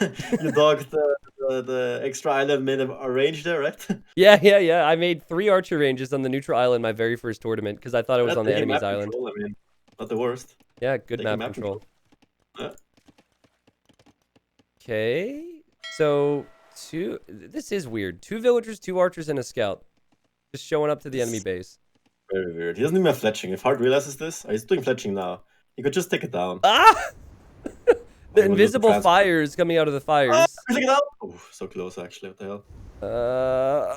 Apparently you're ahead of me, dude. So, yeah, transport goes down. So, all right, I didn't see that one coming at all. And now he's going to make another archer range, but he seems to be kind of confused on what to do here, Barles. Only 2 archers isn't really enough. Why? Then again, there's nothing here from Heartt. Yeah, and he didn't wall it either. Yeah, I'm pretty confused. Could just make a TC as well. He didn't have loom, dude. He did not have loom, so he's getting that now. Okay. He's trying to house wall here. I mean, say what you want about the landing, but it has given Barles a lot of time, and Barles will still be fishing away this entire time to have a solid castle. Yeah, Heartt can't find it. His ship is really crucial. Yeah. He's adding a second range. I don't like the second range. It doesn't really do anything. Like, you're already pressuring him with archers. A few more archers, more or less, won't change anything. And it will delay your uptime and your eco as well. Because you will lose your fishing ships now. I actually disagree. I really like it. And if he can keep these villagers alive, he should make a stable. And then make knights in the next stage. I would have preferred a stable. Then he makes a workshop, and transitions into a monk crush. Okay. Or something. Yeah. I think he can't afford 2 range. I guess he could afford archers, but then what's the range for in his main island? Okay. That's like... Look at those fishing ships go down, though. Heartt takes out every fishing ship. That's why this build order exists. And Barles was going to try and save them and failed to. Whereas Heartt... and now he has 13 people on food. Yep. And his berries will run out soon. He has no economy. Sick build. Heartt a little antsy from time to time here, but adding some scorpions. He should realize now that the enemy with the villagers here will possibly make something else. He does have a scout around, but it's very weak, so he doesn't want to send it out just yet. 4 archers coming around from Barles. Oh yeah, 4 archers. There as well, oh my god. Oh, the landing's paying off a little bit, I have to say. Yeah. Then again, Heartt has 4 fishing ships now. He could add more if he wants to. Yeah, but whole water control now. The idle time, man. The idle time of the wood control. You can't take wood comfortably. And this is in 50 seconds. Barles can send in a knight. And Heartt's got to foresee this and make a monastery. Everything's falling apart for Heartt. You're kidding me. He had to make a TC. What in the world, dude? This is what landing does to you, right? It just ruins all the structure. That perfect build order turns into 20 villagers on stragglers. He over-invested into fire ships. He has like 8 fire ships. Yeah. Could have made a stable instead, or like a TC. Yeah, well, he's adding a TC. So you got that called, and that'll protect that wood line for now. But he won't be liking how odd this feels, and he won't be liking that the enemy has units on his island. Now you have a siege workshop forward for Barles. And honestly, Barles is kind of in a good position to just land boom at home with farms and just pressure on land. He doesn't even need to focus water right now. Yeah, he can just boom. I mean, Heartt only has 4 fishing ships, although he won't snowball that hard. And he has pretty good map control on the Heartt's island, actually. Wow. This is crazy. And long term, that stone near the range might be important. In fact, the stones in general is just hard to take because of the positioning of them. Yeah. And this is Barles in the driver's seat to possibly do something on land. And I think Heartt is happy with the way that his build order has worked out to win water, but there's also that risk of if you're not controlling water in feudal, this can happen. Yeah. Now you're just in an awkward spot. Rushing out the monastery with 6 vills is just... I mean, he has decent eco. I mean, he has good resources, but what do you do with those resources? Yeah. That's the thing. I'm going to speed up a little bit on my end, so I think we're at the same time. Capture Age, the program I'm using to cast here, guys, is all behind a second or two from time to time. Barles was building a dock and then stopped. What in the world? There's so much going on. Wait, where? He stopped building a dock, and now he's sending his villager around to the other side, maybe? Oh, yes, I see that foundation. Must be some, like, control misclick? number. Yeah. Yeah. I'm so stressed out for Heartt right now, especially after the previous game. I mean, he was up 3-1, but it doesn't Might feel be like the first time he's in the spot, honestly, in islands. Like, going FC, being pressured on the end, it's... What in the world? His fire ship gets taken out by a Mangonel. This Mangonel's going to roll around. I assume this villager is maybe intentional from Barles, so he could pressure with Mangonels or maybe towers on this side. I mean, he's got... a tower, but... I guess it could work, because he's pressuring the other wood line. Mystic, thank you for the kind words in chat, and everyone else too. But there we go. Good defense there from Heartt. That's a start, right? Yeah. Conversion would be huge here. Oh, that's big. That's so crucial, actually. Yep. He would have lost the Monk and the 2 Scorpions if it wasn't for the conversion. Damn, dude. So now, you look at the eco, the fishing ships definitely been paying off. He added a bunch more. Yeah. 2 TCs. And like I said, Barles' eco is a mess. Yeah. And Barles, he's definitely not going to resign anytime soon, though. This is islands. It's very hard to kill someone off. So I think that he should continue to try. And I guess in theory, if he gets a lot of monks and Mangonels, that's also a type of push that can snowball really hard. So he's got them. Heartt kind of needs some military units, which can clear up Barles' push. Because with Mangonels against Mangonels, like, Barles will just get redemption, or he could get redemption. Then his push is kind of unstoppable for Heartt. Can Twitch chat tell me, do Italians get redemption and atonement? I think they do. Do you know, Leary? They do get redemption, I know that. Atonement, and I think so as well. They are pretty good monkers, from what I've heard. Yeah, I honestly feel like going for your own monks with Mangonels would be the play here, instead of going for knights or anything. Yeah, I think so too. Because you could just convert enemy monks if that becomes a problem, but certainly right now Mangonel defense is good, and only problem is he's slightly outnumbered, but it's easy enough to change that. Yeah, he's the defender, so he will have a slight edge. Barles always has to keep an eye on his Mangonels. He doesn't know when Heartt will attack, so that's the advantage there. Yeah. And wow, this is sick micro from both of them, but yeah, Heartt loses one. Archer range behind the freaking woodline making a cav archer. I mean, I'm not sure if that's worth, to be honest. Like, that one night... He's massing them, actually. Massing CA, okay. Yeah, he's massing cav archers, man. Cav archers. We'll have to ask Hera about that when he joins the cast for the next one. Whether or not he agrees. Another one going down for Heartt. Another man. Cav archers, oh god. This is snowballing big time. And now Heartt's going for redemption. But he's run out of wood to repair his TC. He could lose that TC before he can do anything. He only has one monk, and he also needs Sanctity. Oh god. This could be really bad for Heartt. And now the knights are coming out. And what do you convert? The knights? Or do you convert the Mangonels? And the micro from Barles again! And he snipes the monk!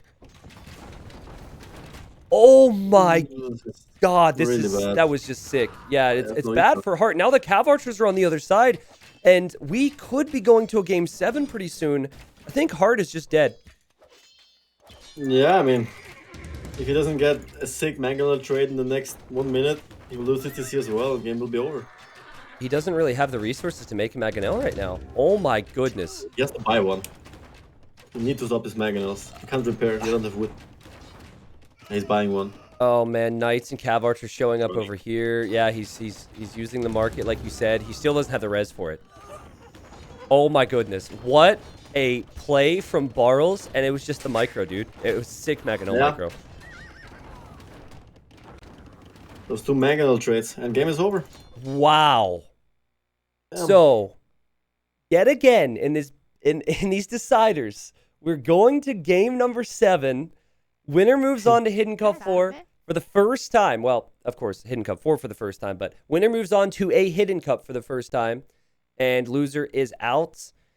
Massive stage for both of them. You could argue possibly their biggest tournament stage ever.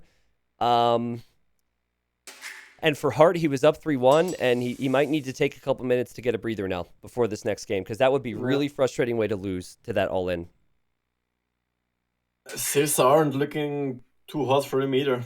Yeah? Barles has the Tars, and I guess he has Britons and Berbers, so it's not like bad Civs, but I think the Tars might be slightly favored against any of those 2 Civs. Okay, well, before we get to that, let's just look at the statistics from the previous game.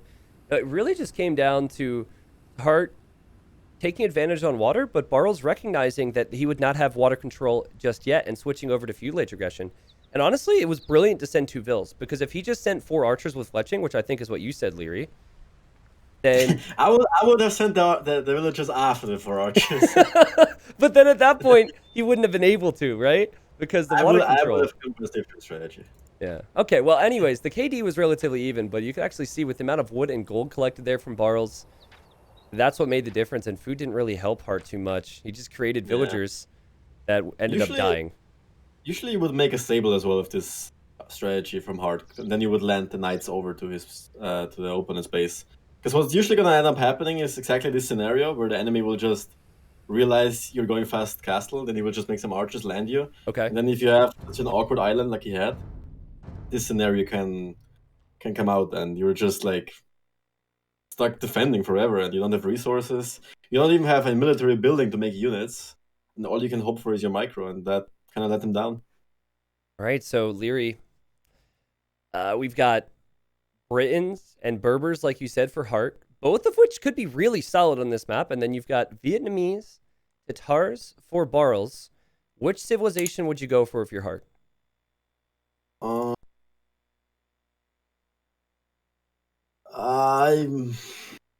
It's pretty tricky, honestly. I think I would go... The thing is, Britons would match up better against Tatars than Berbers, I believe. Yeah. But then again, Britons against Vietnamese is like such a bad matchup. Yeah. It's really bad. So the safer pick would probably be Berbers and then go all in Castle Age. I'm with you. And worst case scenario, if you're up against Tatars, you can switch into Camel Archers, which just absolutely wreck the Tatars. I would go Berbers here if I'm Heartt.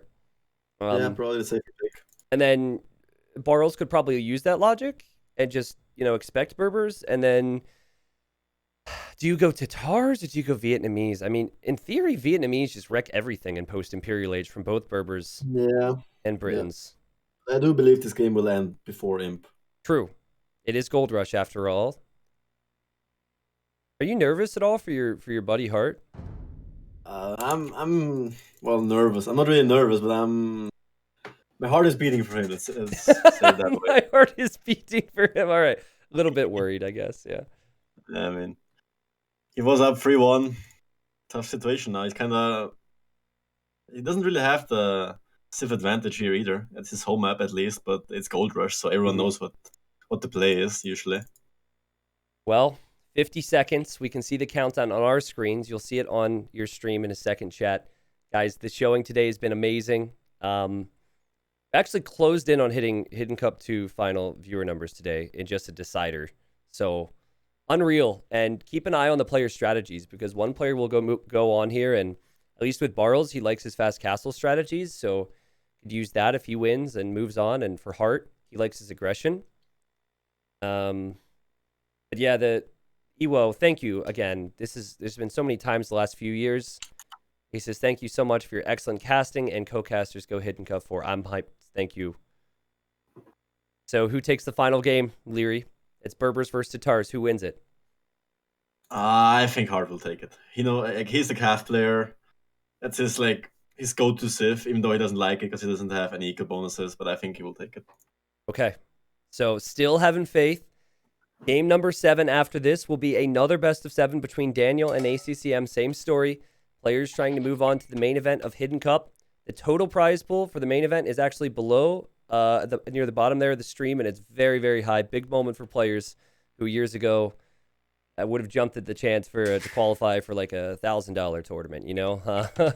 Not that there's not plenty of those still, but this is a crazy time for us, man. And Hearttt in the blue, he's gone with the Berbers. And in the red, we've got Barles. What I'm expecting here is Drush Fast Castle from the Tatar player. Barles loves it, and it suits Tatars. Yeah, would you agree? Sure. Yeah.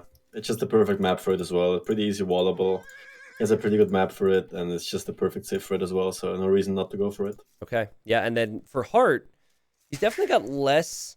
Well, he has just as many wood lines. It's just a little bit more spread out, which could be good or bad depending. Do you think that he should just accept that this is going to be about Castle Age and go Fast Castle, or should he go for Feudal Age aggro to counter that? I think you have to go for Castle Age. Okay. Berbers don't really have to eco to sustain Feudal Age army. All right. And looking at the maps, with some walling, players will have gold safe, stone safe, pretty much everything safe. Honestly, this is... It's probably the fairest map you could have for Gold Rush Game 7, so... Yeah. Is this the first time that you've seen the Hidden Cup 4 version of Gold Rush, or were you able to take a peek recently? I did watch a game of this Gold Rush version before already. Okay. And I like it. I like it a lot. Usually the old Gold Rush version, it was just like whoever takes the control of the hill is fully walled at home wins. Yeah, pretty much. There wasn't really any fight back. So yeah, this version, you can take the hill, you can take the gold, and still get pushed off. Yeah, and there's just... Both players could be on the gold at the same time. In theory, Hearttt could run out here in TC, and then Barles could TC too. There was a game yesterday, and I know there's a lot of content for viewers right now, and you probably don't have the time, but if you're able to watch Land versus Velez on Gold Rush, my goodness, was that sick. One player had all the middle. The other player was trying to push their main base. It was wild. Those are the most entertaining games. Yep. And one player has better eco but doesn't have the middle, and the other player is just trying to hold. Yeah. Goes for 50 monks or something like. So what do you foresee to be Heartt's approach? Do you think Fast Castle, but is it into Knights, or does he debate maybe to go to Stone and go for Camel Archers? I think you have to go for Knights. I think if you go for Camel Archers, the enemy can just realize that pretty simple, and once he sees the first Camel Archers coming out, he will just switch to Expo or Skirms. Skirms are way too good against Camel Archers. They also cost way too much. Yeah, you need a castle for Camel Archers. You need a lot of upgrades. It just doesn't feel very strong. It's certainly too risky, and these guys... I guess if any player was going to go for the greedy approach, it'd probably be Barles, but he doesn't need to do that with Tatars, so... Yeah. I think the crucial part for Hearttt is here that he will just go FC without taking damage from Barles' rush. Okay. I think he should wall pretty early. Usually I don't like walling too early, but I think this is one of the few spots where I would prefer him being fully walled before the rush comes in. Okay, yeah. With Berbers, you can, in theory, run away from any militia or whatever, but we actually have seen both players open up with 3 on wood, which would indicate that maybe neither of them will go for a barracks. Interesting. I mean... Well, Barles will wall. Barles? Already... Wait a second. Why does it say Barles only had... Oh, Barles has Loom queued. Yeah, I think Barles is just going to straight full wall. Is getting Loom just in case Hearttt finds him. Yeah. Hey. Seems like both will go scouts, actually. That's pretty weird. Why would you Barles not go Rush FC with this map or on this map? No, I think he's going to just wall. He's getting Loom because he wants maybe to just feel safe. Actually. Yeah. Yeah. I don't like this too much either, honestly. Like, this would be fine if he was the Berber player, you know? Okay. If he was like expecting some sort of rush from the opponent. But like, what will the Berber player do most likely here? Like, worst case scenario, he would go scouts, and you have to quick wall. Well, that's actually so. Yeah, I mean that's actually what Heartt's doing here. I agree that maybe this isn't the best strategy, and it might be better to just go Fast Castle Knights because that's the strength of Berbers. But Hearttt is on the way to feudal with a very fast uptime. Yeah, I mean, this doesn't matter too much because Barles is investing into walls really heavily. He's walling with free wills for the last 2 minutes. His Zika will be really bad. And Hearttt can just make one scout and then just go up to Castle Edge himself with a better eco, so... I mean, he's got a scout in here, so he can also see what Barles is up to. Yeah. And that can be very helpful, and you could also pick off villagers, too, so... Oh, it's up to Feudal Edge. Wait, what? What? This is so weird. Is it like some fast Feudal Age play into eco upgrades with full walls, I guess? It has to be it. I don't know. Are you a little confused by both players' approach? I see Heartt's approach. It's kind of risky, to be honest, because usually you would expect the enemy to go Drush FC on his map. Yeah. But since he has a scout inside, I'm fine with him going scouts and not walling. I'm super confused with Bar's approach. I'm not gonna lie. Yeah, well, in theory, I mean, he did spend a lot more time walling, so there's nothing worse than going fast feudal, but then having no resources to get upgrades and buildings. He's going to add a barracks now, and I think he's just going to be patient at his own scout, or sorry, bring his scout home to deal with Heartt's, and Heartt is going... I actually really like this approach. Heartt realizes the enemy is later than him, and he's going to full wall, and I think just go for the farm and the wood upgrade, and not make a lot of scouts, because he cannot get in. Yeah, I mean, both players are going for the same strategy, just that one player is walling with 4 wills, or has walled with 4 wills for the last 3 minutes, and the other player has way better eco. Yeah, that's and a good better Castle Age time. Good moment there for Barles. He probably was happy that Heartt decided to lose some HP with that attack. Is Heartt going to try and get the Vil? No. I don't think it's realistic. Yeah, he's just going to be stuck in here and eventually die. But what's Barles going to do? Is Barles going to do the same thing and just never add scouts here? Is he actually going to invest into a stable? He's doing a stable. Pretty weird. I thought he would go like fast Feudal Age into full CA. Okay. I guess it's not really good against Berbers. But stable units aren't really good against Berbers either, to be honest. It's important to note that the scout from Heartt did not see the stable. So he might not rush down walls, but let's see if before it dies it can see that. Yep, sees the stable. And now knows. So yeah, I mean, I like Heartt's position, and the scout's going to go down now, but whatever. I actually think that Barles should just prioritize economy too, and just push in all the deer before moving out with that scout. Yeah. No reason not to do it. Or ostrich, I guess. And zebra. He's adding one scout. I'll be worried for Barles' army composition in Castle Age, because you don't really want to go stable units against Berbers in Castle Age, but you also don't want to go CA. Usually what you want to do is crossbow. Yeah. But at least if you go Cav Archers at one point, you have the stable now to get bloodlines. Yeah. And your eco is going to be pretty good. I mean, the food on the sheep is still here. So the timing was all right. He'll have horse color. I'm really curious to see what the uptimes will be like. But Heartt, knowing the stable's out there, is making sure that the walls are down. And I don't think there's any holes here, Leary. So hopefully not. Otherwise this game could end pretty bad. Yeah, seriously. But there's the stable. Economically, it seems all right for him. Not the best, not the worst. And just waiting to see what the uptimes will be like. But you're thinking that the big worry here for Barles is just the transition. Not having the layout for maybe crossbowmen is the issue. Yeah, I mean, he won't have the mass if he starts to make crossbows now, right? He still needs a range. Okay. Then he still needs to mass those crossbows as well before he gets to Castle Age, and he won't do that since it's already too late for that now. I wonder what he will go for. Who asked me about Cav Archers? I think it was Hallis, my first co-caster of the day, asked me my opinion on Cav Archers. I'm going to ask you your opinion on Cav Archers right now in this current meta. Are they good or are they bad? What's the deal? They are good, but people are overusing them. Okay. That's my opinion. Like in this spot, for example, I wouldn't go CA.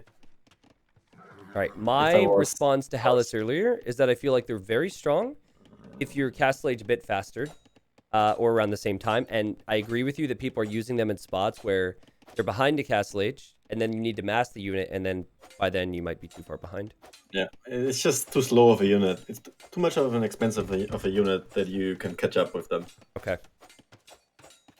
And against Berbers, Camels, they're just so cheap. And it's all about the middle, right? You will run out of gold soon. Yep. And if you don't have the middle control by then, it's like too late already.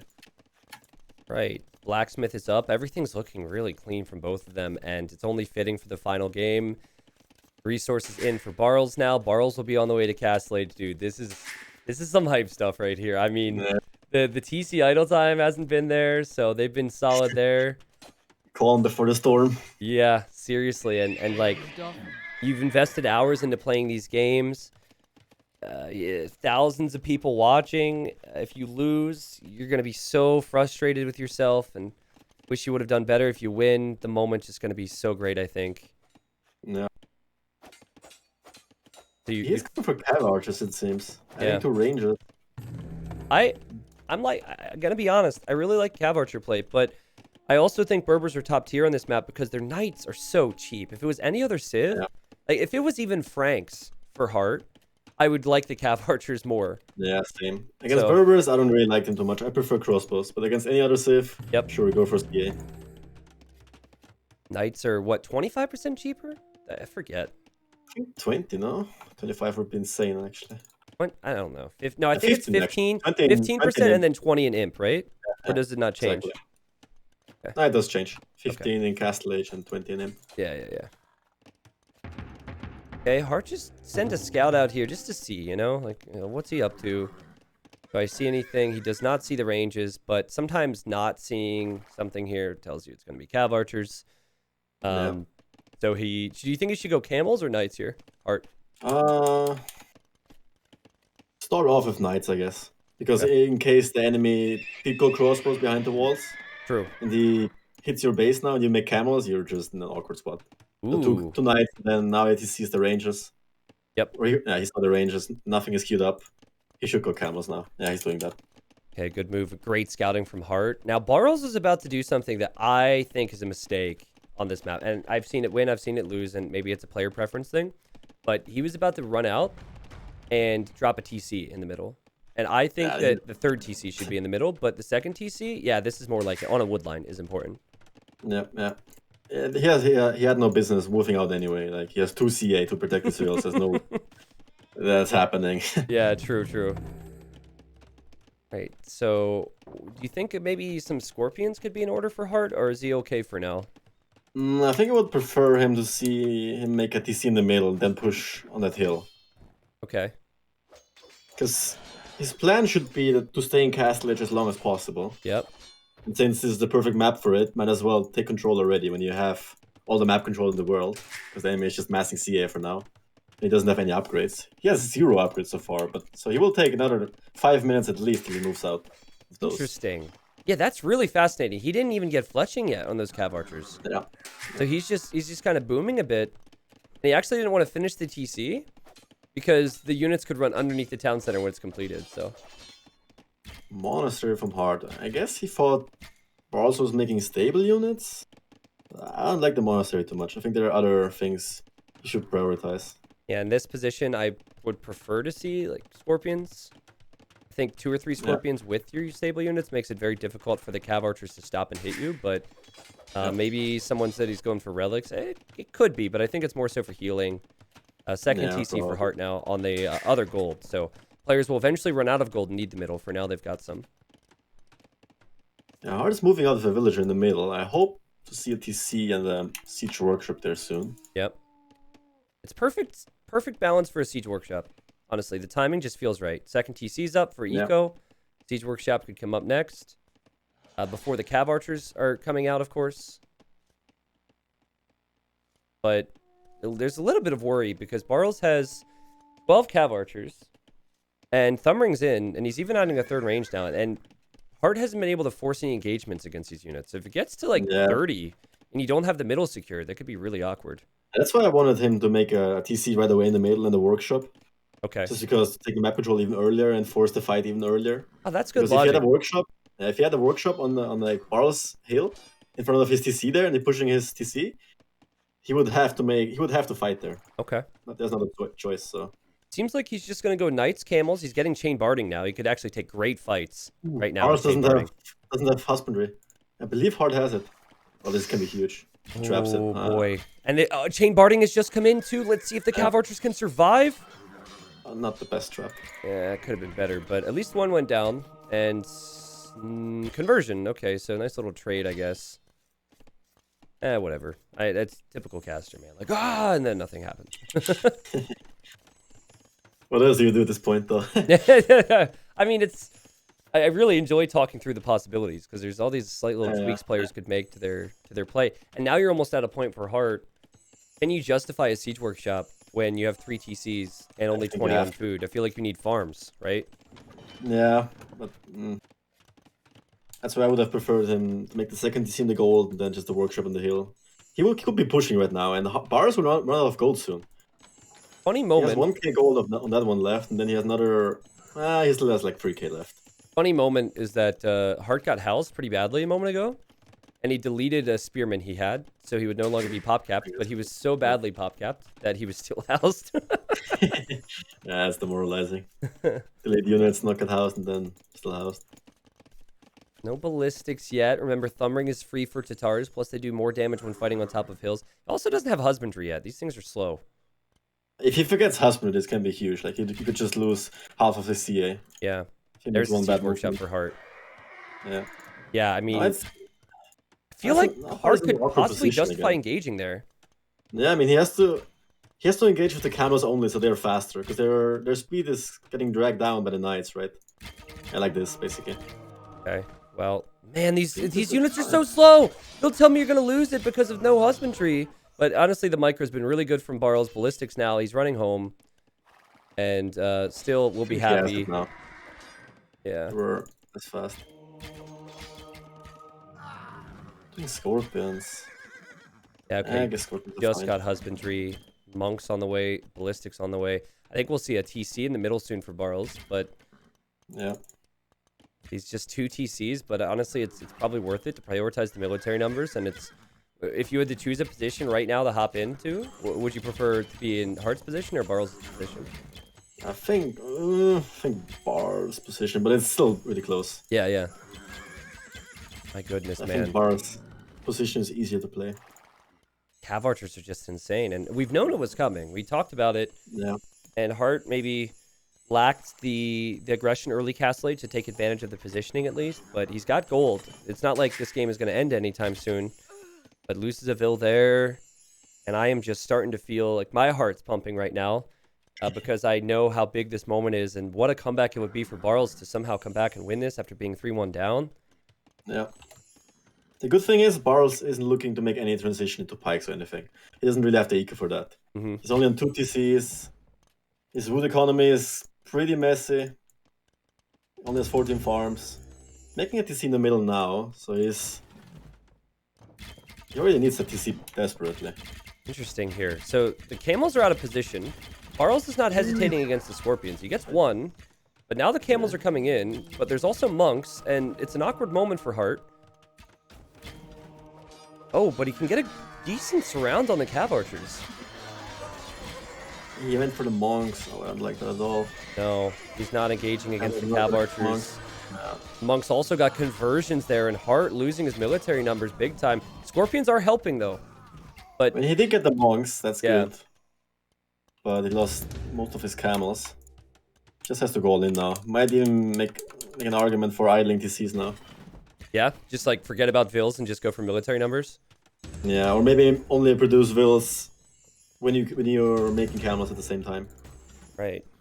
Now the mangonel though, that's gonna be the ugly part. How do you deal with that now? Yeah, plus enemy has control of the middle. So, and also, you either go Imp here or you switch Pikeman if you're Barles, and Heartt's in big trouble. Yeah, yeah.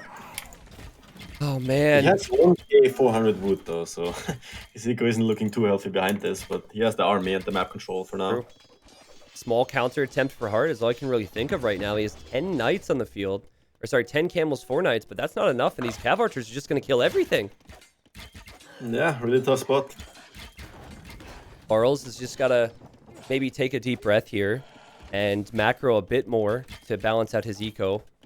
And again, attentive with the monks. And yeah, those units have to run away from Hearttt. Hearttt is got to somehow either deny the middle or engage on these cav archers, or his hopes of making it into Hidden Cup are going to be gone, man. But, I'm seeing him on stone here. I'm also seeing how Barles might trap himself. A little risky to go in there if you're Barles. Yeah, I don't think I would risk that. Like, too many times have I gotten trapped already in that spot. I remember, like, might not happen this game, but... Yeah, 2 or 3 years ago, you would always just want to kill stuff, you know? And you just run in. Like, no brain, just walk in and hit the micro. Hope for the best.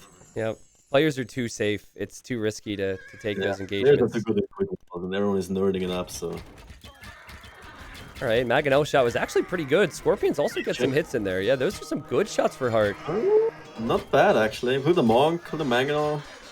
All these Scorpions are still alive. Yeah, and now the Cav Archers have to back away. There's been no transition from Barles, and military count seems reasonable for Heartt. Both players have control of the middle. Heartt, can he get some Scorpion bolt shots? He needs to kill his Workshop. His Workshop can kill all 4 Scorpions with one Mangonel. True, yeah. Maybe take that out. How do you do that? Because of the Ram. I guess in theory you could just... who knows? Yeah, maybe add a Ram here. I'd like to see more Knights and Camels with follow-up. Scorpions paying off. And actually, Barles has to back away from the Siege Workshop right now. And this is the problem with hitting and running with Cav Archers. You're running away from the middle right now. That's what I mean, yeah. Mangonel popping out, taking the trade now. And and yep, one Scorpion going down. And now Heartt backing away, as he probably should. But my goodness, dude. I mean, Heart's going to drop a castle soon. Where would you drop it? Do you have to drop it to save the TC or in the middle? I think you have to. You could even make an argument for selling all your stone and buying food. And just go all in, cast your full camel, and then get a good castle spot. Because if you make the castle spot now, it's like, sure, you protect your eco a bit, but you can just still go around, right? You can still hit your eco and from other directions. Barles wants to go Imperial. He's selling some res. He really does not have enough gold, but he's spending a lot of it with Siege right now, and he's sitting right next to Heartt's TC. Heartt would have the hill, though, if he engages. What a game. Sure if I like that decision. I guess it makes somewhat sense. I guess he has enough army to... Oh my god. Gets a conversion there. He gets another conversion. He also got like 3 kills. The Monk micro has been sick from Barles, man. How many conversions did he get? Yeah. Can never fight them in the hill. Nope. You cannot engage against these Cav Archers here. Heartt's going to add the castle, and that is a castle. Sorry, I'm getting too excited, so I'm cutting you off here, Leary, but that's a castle that tells me that Heartt doesn't think he can actually do this, and Barles is on the way to Imp. Yeah. Looking crazy. Rough. Man, I mean, again, neither player has played in Hidden Cup before. Barles has been trying to qualify. He tried to qualify in Hidden Cup 3. And I forget exactly who he faced up against. At that time, Heartt had taken a break from the game. Recently returned, or is the 6th seed due to his insane form and his quality. And that's a good fight. But his quality in ranked games. Barles was the 11th seed. We knew this would be close. A lot of people saying it could go either way. But when it was 3-1 for Heartt, Barles has been able to bring it back. And I think the only thing, it's a couple key moments here, is to keep his mass alive. He has to mass a bit more stone to drop a castle in the middle. If he does those two things... now, downhill. He's downhill. Heartt will go for this. He has to. Did Barles go too far, Leary? He might have. That Ram's going to be awkward, because as he patrols in, the Ram's getting attacked. That Ram honestly might save him. It might be good for Heartt. This is really good, in fact, actually. Can he trap the army? The camels, they're surrounding.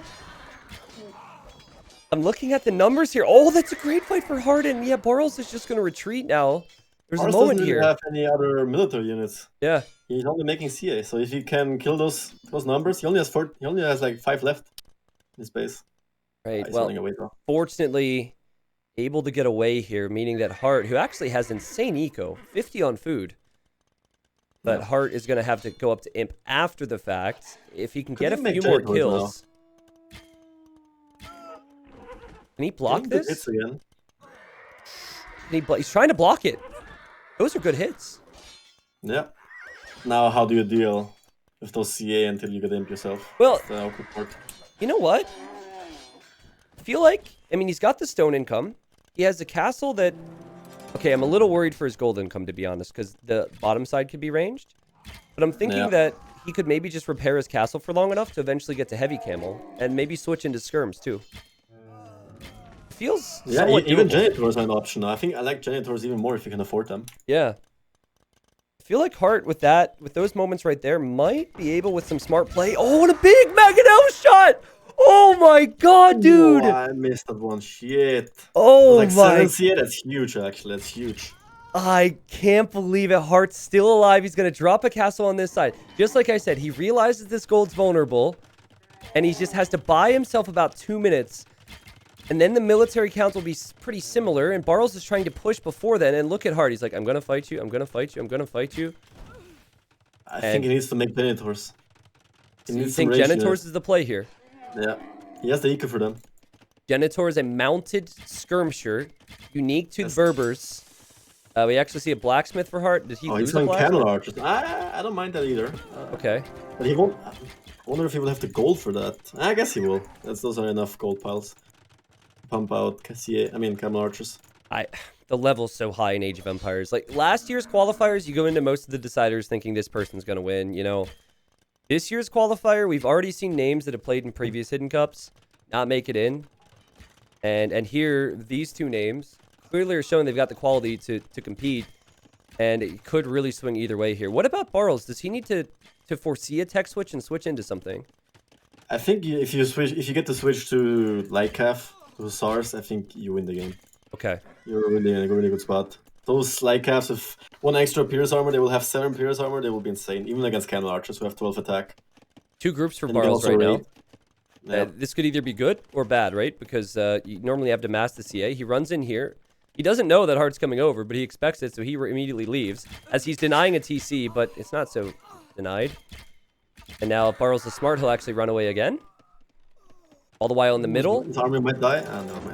No, He's soaking up that gold in the middle, man. And look at all the production buildings. This is going to be full deathmatch mode here in a second. Yeah. Thing is, Barles has the hill. He has the Tars. It's more gold control. Yep. Heavy camel and plate barding about to complete. Great blocking there from Heartt. Getting some good kills.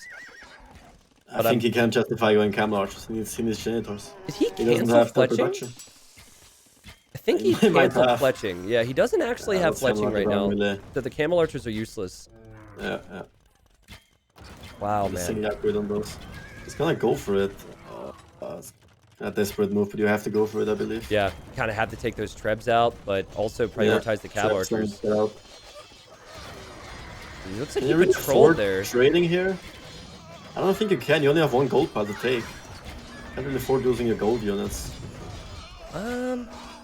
Maybe if you have trapped behind, yeah, but he only has 1. Yeah. I mean, it's big loss for a guy who might be out of gold soon, but that's a deceivingly large pile of gold. Yeah. I really think doing Lycav now. Look at what Barles is doing. He knows that the only area he could lose the game now is at his base, and he's actually stonewalling the north because he sees the stable from Heartt, which is really good thinking. Yeah. More camels, more gold units. Wheelbarrow for Heartt. Wheelbarrow, no! Oh, God. Wheelbarrow when you've had over 50 on food, or now 48 on food this entire time. Taking a book from Nikos. Taking a page from Nikos. Oh God. And now he's thinking Hussar, man. This is looking rough. This might be the end for Heartt. What a heartbreaker, I guess. There's I mean, I would say that with any player, so yes. Ouch. Dude, it's one thing to see big players go down, but when you're up 3-1 and someone comes back, it's hype for Barles, but it just hurts to see for the losing player. And Barles has done everything right. He's been patient with the CA upgrades. The timing on taking the middle was good. The micro's been insane. The movement with the military's been great. The strategy over the last few games probably better. In particular, the previous game, I mean, that's not a normal situation you see. Someone going YOLO on islands. What a way to win that, and now here.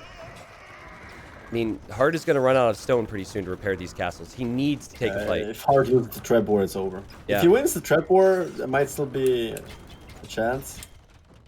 If he loses those traps. You do get bomber cannon, but Oh! Okay. That's true. He's holding on. Okay, 1 down. Thinking Genitor, Hussar, anything like that for Heartt. He's still only going camels. And he uses Genitors badly. Snipe the CA. Alright, well, we see, did he just get the Treb rank? He just got, oh my god, dude. Are we gonna see flaming camels? He got the Tamirid Siegecraft upgrade, which gives your Trebs extra range, which is honestly pretty sick for a Treb war, and I don't know if I've ever seen that competitively. And then that also means you can make flaming camels from your castle, and flaming camels counter they're really good if camels or like cav are in clumps. So honestly, flaming camels would be sick. And look at Barles, he's even gonna wall in those traps. It's too far away. What? That's honestly Heartt has such to a pack his traps and go move more forward. yeah. I mean, that's a pretty good play and good game sense to get that Heartt needs to technology. raid as well. You can't let Barles just get free column and only fight in one spot. The towers are just insane on this spot. Yeah. They have a hill and 40 CA camping, Mitchell in front. There's just no way you win that ever. Are thinking about that with some stables on the side. I also see Lightcap for Barles thinking about the same. Yeah. Update on the middle. You could see some of the villagers are starting to go. Oh, he's walling with palisades on the side. Oh no. Guess he kind of needs the stone. It's all right. The Lightcap are lost. So Barles, he's going to forget about those. They just got lost in the woods with no map. Ah, he's moving them. Shit. There he goes. Oh god. He has cannons patrolling there. Did he see them? Dude, I don't even know what to look at right now. I'm so confused. Like I've read everywhere. For game 7, a lot of craziness happening, but look at Heartt. Here he comes. He's going to raid the gold, raid the stone. Yeah. He's still... Let's raise his food eco. Yeah, that's true. Hit the food eco. He already has 2k gold in the bank. I mean, he doesn't know that, but he can guess. He has all the gold control in the middle. Here comes the light cav, Heartt, failing to quick wall. That'll be annoying. Yeah. 7 Pierce armor, they're not taking any damage from the TC. Plus Hussar on the way. 180 pop for both, but you and I both feel like this is... Heartt's going for it. Near the end. Oh god. Good patrol, good surround. Not bad. Not bad at all, actually. Yeah. But at the end of the day... Traps behind this. Let's take down the castle behind this. Yeah. He doesn't have any siege. He doesn't have the castles to make traps. Yeah. It just feels so easy for Barles to reinforce with the control of the middle. Good spot to sit in as well with the cav archers, I have to say. And Heartt's population dropping to 130. He's also getting raided by the light cav. Now Hussars. It's only going to get worse for Heartt. His pop is dropping. He is raiding a little bit. And maybe he doesn't want to call it here. Make CA forever. But it's probably the end for Heartt. Something I never would have expected after seeing that Heartt was up 3-1. Just yesterday, Velez vs. Land, this game right here, my heart is broken. It's so tough to see set be this close. But at the end of the day, it's how the competition works, right? The better players move on. Yeah, yeah. And that's what we love about the competition, but in some cases, players will hate. So, what a comeback from Barles, who actually is down to 130 pop, but Heartt is at 80. So, they both lost. Yeah, the difference is Barles can always make CA for days, and Heartt doesn't really have any gold or food now to reproduce his army. So, yeah, if he had food and wood eco, he could maybe manage it with non-stop raiding, but it doesn't seem strong enough, right? Yeah, yeah. Yeah, there it is. Oh, man. They didn't see a flaming camel, but the GG is going to be called. And Barles will be in Hidden Cup 4. Look at the games here, people. Look at the top. Started off with a win. Heartt won 3 straight. And Barles said, I like that too. And then won 3 straight. Oh, my goodness. What a series. And congratulations to Barles. Again, like he's been trying to get into these events ever since DE came out, and last year wasn't able to make it into Hidden Cup 3. I think he showed that he's got some excellent strategy, and he really understands the game, Leary. Like, there was some question marks for both of them throughout the series, but he prepped well. I think he played his civs well on each map, and at least with the resilience anyways, could maybe take it to the top 8 in the main event. Yeah, I mean, he showed that he has experience on every map. He knows what to do on every map. And yeah, just came out on top today. Yeah, and please, Heartts in chat too, because I feel so bad for the guy. That is not the way that he would have seen this after starting off the day, and I know he's trained so much. I wish... No, I don't wish that Hidden Cup 4 actually had 32 players, but it almost feels like players are deserving of it because the level's so close, and a lot of big names are unfortunately not going to be able to keep up and make it in. Well, let's just sum up this game. Crazy, crazy series. Let's go back to the statistics here. I think on Gold Rush, we know what statistics going to stand out. But, Leary, while I'm pulling the stats up, what was the difference maker here? Because the game was pretty close. Yeah, I mean, both started off pretty slow, booming up first. And yeah, Heartt had a small window where he could make damage, where he could take map control. Yep. On Barles Hill, and he missed it. He just camped himself, let Barles get 20 CA, and then from that point on, it's just so hard.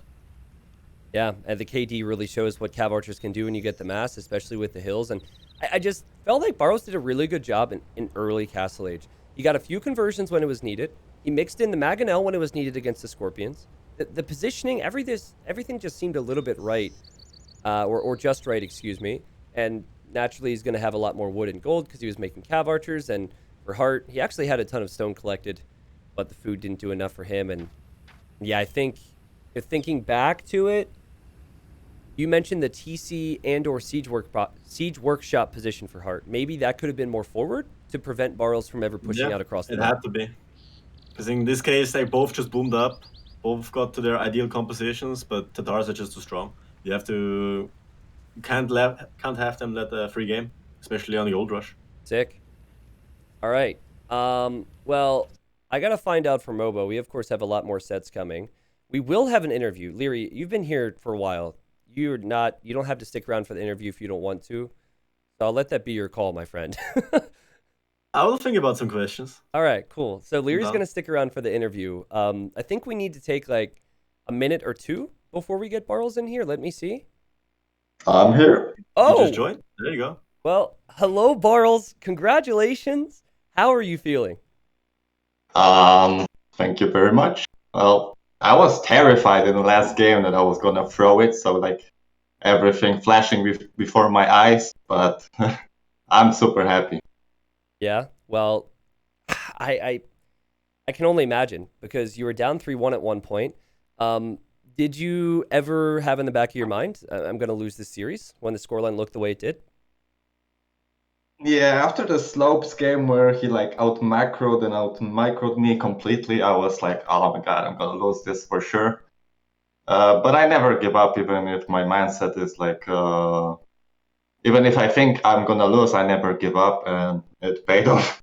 Wow, man. You know, I guess we can go through some of the games here, and then Leary might have some questions for you. I don't know if you knew that Leary was casting the whole time, but he was here. So, Game 1 Arabia started off the series with a bang, and the big difference Leary and I talked about, which was a theme sometimes throughout the series. Heartt, pretty aggressive early feudal, and you started off passive with the walls. Can you talk about why you went for the secure approach there? So, like, I know he likes the man-at-arm build very much, and we played before the tournament today. We played some warm-up games on ladder, and he was very aggressive in every game. So I know that I have to like be a little defensive, maybe get better eco and then push back. He always does this curve transition. But yeah, like I prefer defensive play versus him, and I think he's faster than me, so I had trouble keeping up with micro. Okay, yeah, I mean it worked out in that game. Then you had a stretch of 3 games where everything just started to go wrong, right? And Heartt really turned on the speed, I guess. Won 3 straight. I mean, you've been playing for like 3 or 4 hours straight, so I don't want to keep you here for too long. But like, what were you realizing in those games that maybe you tweaked for the later games? To be honest, like game 2, game 3, I had absolutely no clue what to do, and oh, that's appreciate it. So my build was a disaster. I gave all the map away, and I was like waiting to die basically without any hope.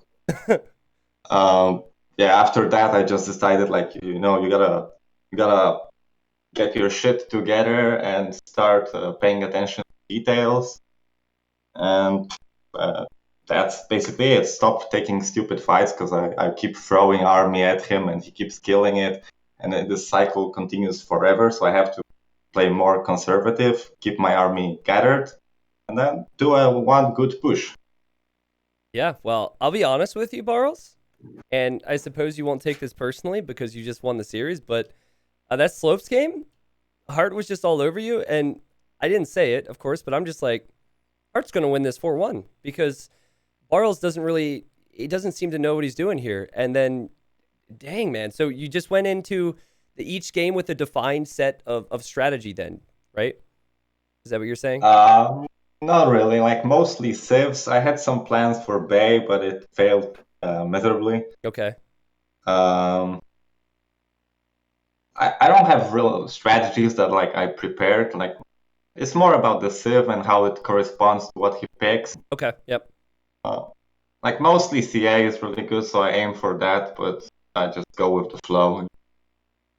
Crazy. Leary, do you have any questions here for Barles?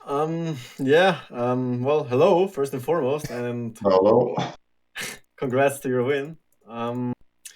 In that island game, did you expect Hearttt to go FC?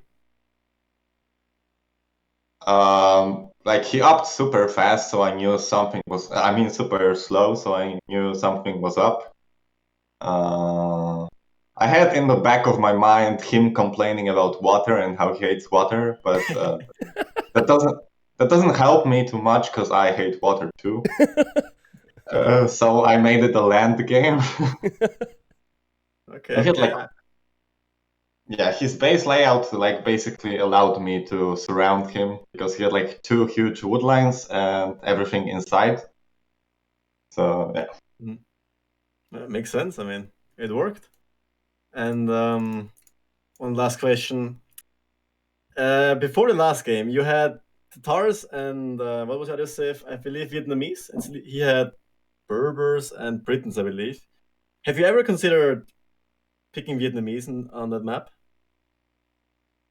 I was gonna pick Vietnamese for hideout in case he picked Britons. I also wanted to pick Vietnam maybe in Arabia. Like I had this Britain in my mind that it's gonna be Arabia Civ because I expected Lithuania for Bay.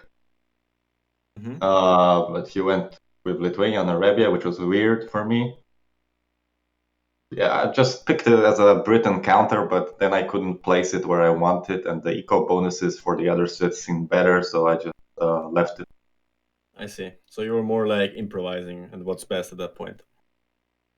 In the hideout game, I felt like he was trolling me, basically. Like, like, what is this? Like, he's trying to finish me off with a meme or something. With the ballista defense, you mean? Honestly, Yeah. we were both really confused. Like we had no clue, and we think Hearttt had no clue what to go for there. It was very weird. And you just like, I mean, it was an awkward game at the start too, cause with the forwards, but it did not look impressive for both for a while there. I was thinking both of you were pretty exhausted at that point. Yeah, like I just felt like my macro is so off. Like I misclicked so much, like leave army everywhere, and it was like a mess. But I assume it was the same for him. Yeah. Like I was a little ahead after the initial fights in castle. Then the pikemen raids are OP. So Sick, man. Well, so I have 2 questions for you. First off, you said you encountered Hearttt on the ladder even before the games today, but I'm sure you played him and seen him around. You guys were both really active in the Voobly days, so this is not like you guys are brand new to the scene.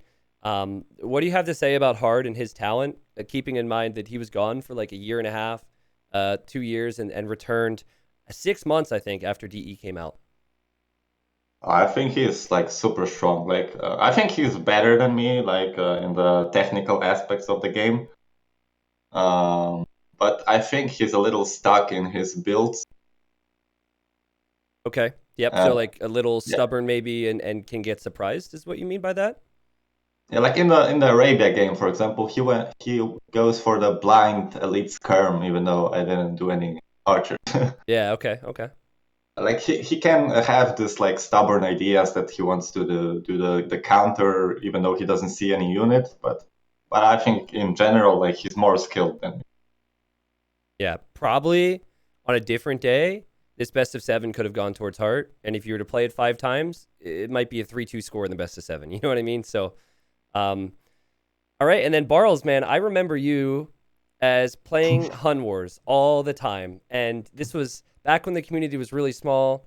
You're just like playing some EDM, I think, and just Hun War all the time back in the Voobly days, and so I've always known you to be an aggressive player, but I didn't really start to like see you in tournaments and see you really starting to compete until this year on DE. So like, how important is this to you, man? This might be like your biggest position in a tournament ever, and you've just jumped into a tournament that's going to have close to a $70,000 prize pool. Yeah, like this is my first major tournament, I think. But back in the Vobly days, good old times, there weren't that many tournaments, like maybe 1 or 2 per year. So like I was fast, but I couldn't translate that to any tournaments because I couldn't get in anything. Yeah. So only the last few years are like tournament heavy, but I feel like I got slower over the years. I'm older now. We call it wiser. Leary, okay. Barles, how old are you? I'm 26. Okay, so Leary the other day Almost. was complaining that he's getting too old for this game, and you're what, 19 now? I was playing against Dark, man. He was 19 versus 16-year-old, and he was complaining he's getting too slow. So, I'm feeling it. Like I can feel the age. oh man, just stop it, man. This game wears us down. After years, we are just eaten away by the game, and there's nothing left. It's like an athlete who has like 5 good years, and then they just get destroyed physically because they're running too much or something. Yeah. Well, anyways, that's awesome, man. Barles, I'm so happy for you. We have 5 new maps that are introduced to the map pool, and so the main event players are probably going to be looking at those and training and whatnot. Have you had a go-to like couple players that you've training with, or is that going to start now as you prepare for the main event? I've done some training with a few people, which most have already been knocked out of the tournament. Okay. But yeah, I'm sure I'll have some sparring partners to prepare me, but it's gonna be tough. Yeah, it will be tough. What do you think about the hidden aspect? Because first off, there's new maps, so you might have an idea of how civs play out on these 7 maps, but everyone's going to be trying to figure out how maps play out. Do you think that that's going to help you to have the potential to surprise someone with a strategy, or them just not knowing who you are, or do you think it won't make a big difference when you're playing on that hidden account? I think it's better for me, right? Because like most of the players in the tournament will assume I'm weaker. Okay. So like they might give me a little more respect than in case they knew that it was me. Okay. So it's definitely to my benefit, but yeah, I don't expect it to be easier. Yeah, I think it'll be tough either way. Well, again, congratulations, Barles. I'm really excited to see you're playing in Hidden Cup 4, man. And best of luck to you. And maybe we'll be talking at the end of the day on the 21st in the winners interview after you've beaten everyone. Yep. Yep. All right, man. Well, thank you. Relax. I'm sure you're exhausted, and have a good one. Thanks a lot. Time to drink. All right. Later, man. Bye-bye. Bye-bye. That was a fun interview, Leary. Yeah. You could tell he was happy and exhausted at the same time. Yep. Well, I'm sure I'm pretty exhausted. Casting's exhausting too, man. Thank you so much for spending the time, man. And I guess to you, also good luck in the main event. Thank you. You, of course, have done quite well in Hidden Cups before and are looking to get your first Hidden Cup win, maybe. So that's the goal. I'll probably set some time to interview you at a later date. But appreciate you taking the time to cast and talk through everything. It was great for viewers too. So. Right, man. No worries. Thanks for having me. Yeah, man. Well, we'll see you, and enjoy your night. You too. Whew. All right, man. What a series. I still can't really believe that happened. What just happened? I'm sad. I'm happy. I'm excited for more. There's another best of 7, by the way, everyone. So I don't know why a few people have left, because the next one's just as crazy. Please salute Leary. Leary, you're amazing. Very fun to cast with you. I mean, from the jokes to the insight to him, of course, giving his thoughts and everything was awesome. Up next will be another popular name in Hera, and he'll be joining for the co-cast for ACCM versus Daniel, another best of 7 decider. So as we salute Leary and say goodbye, we salute Hera and say hello.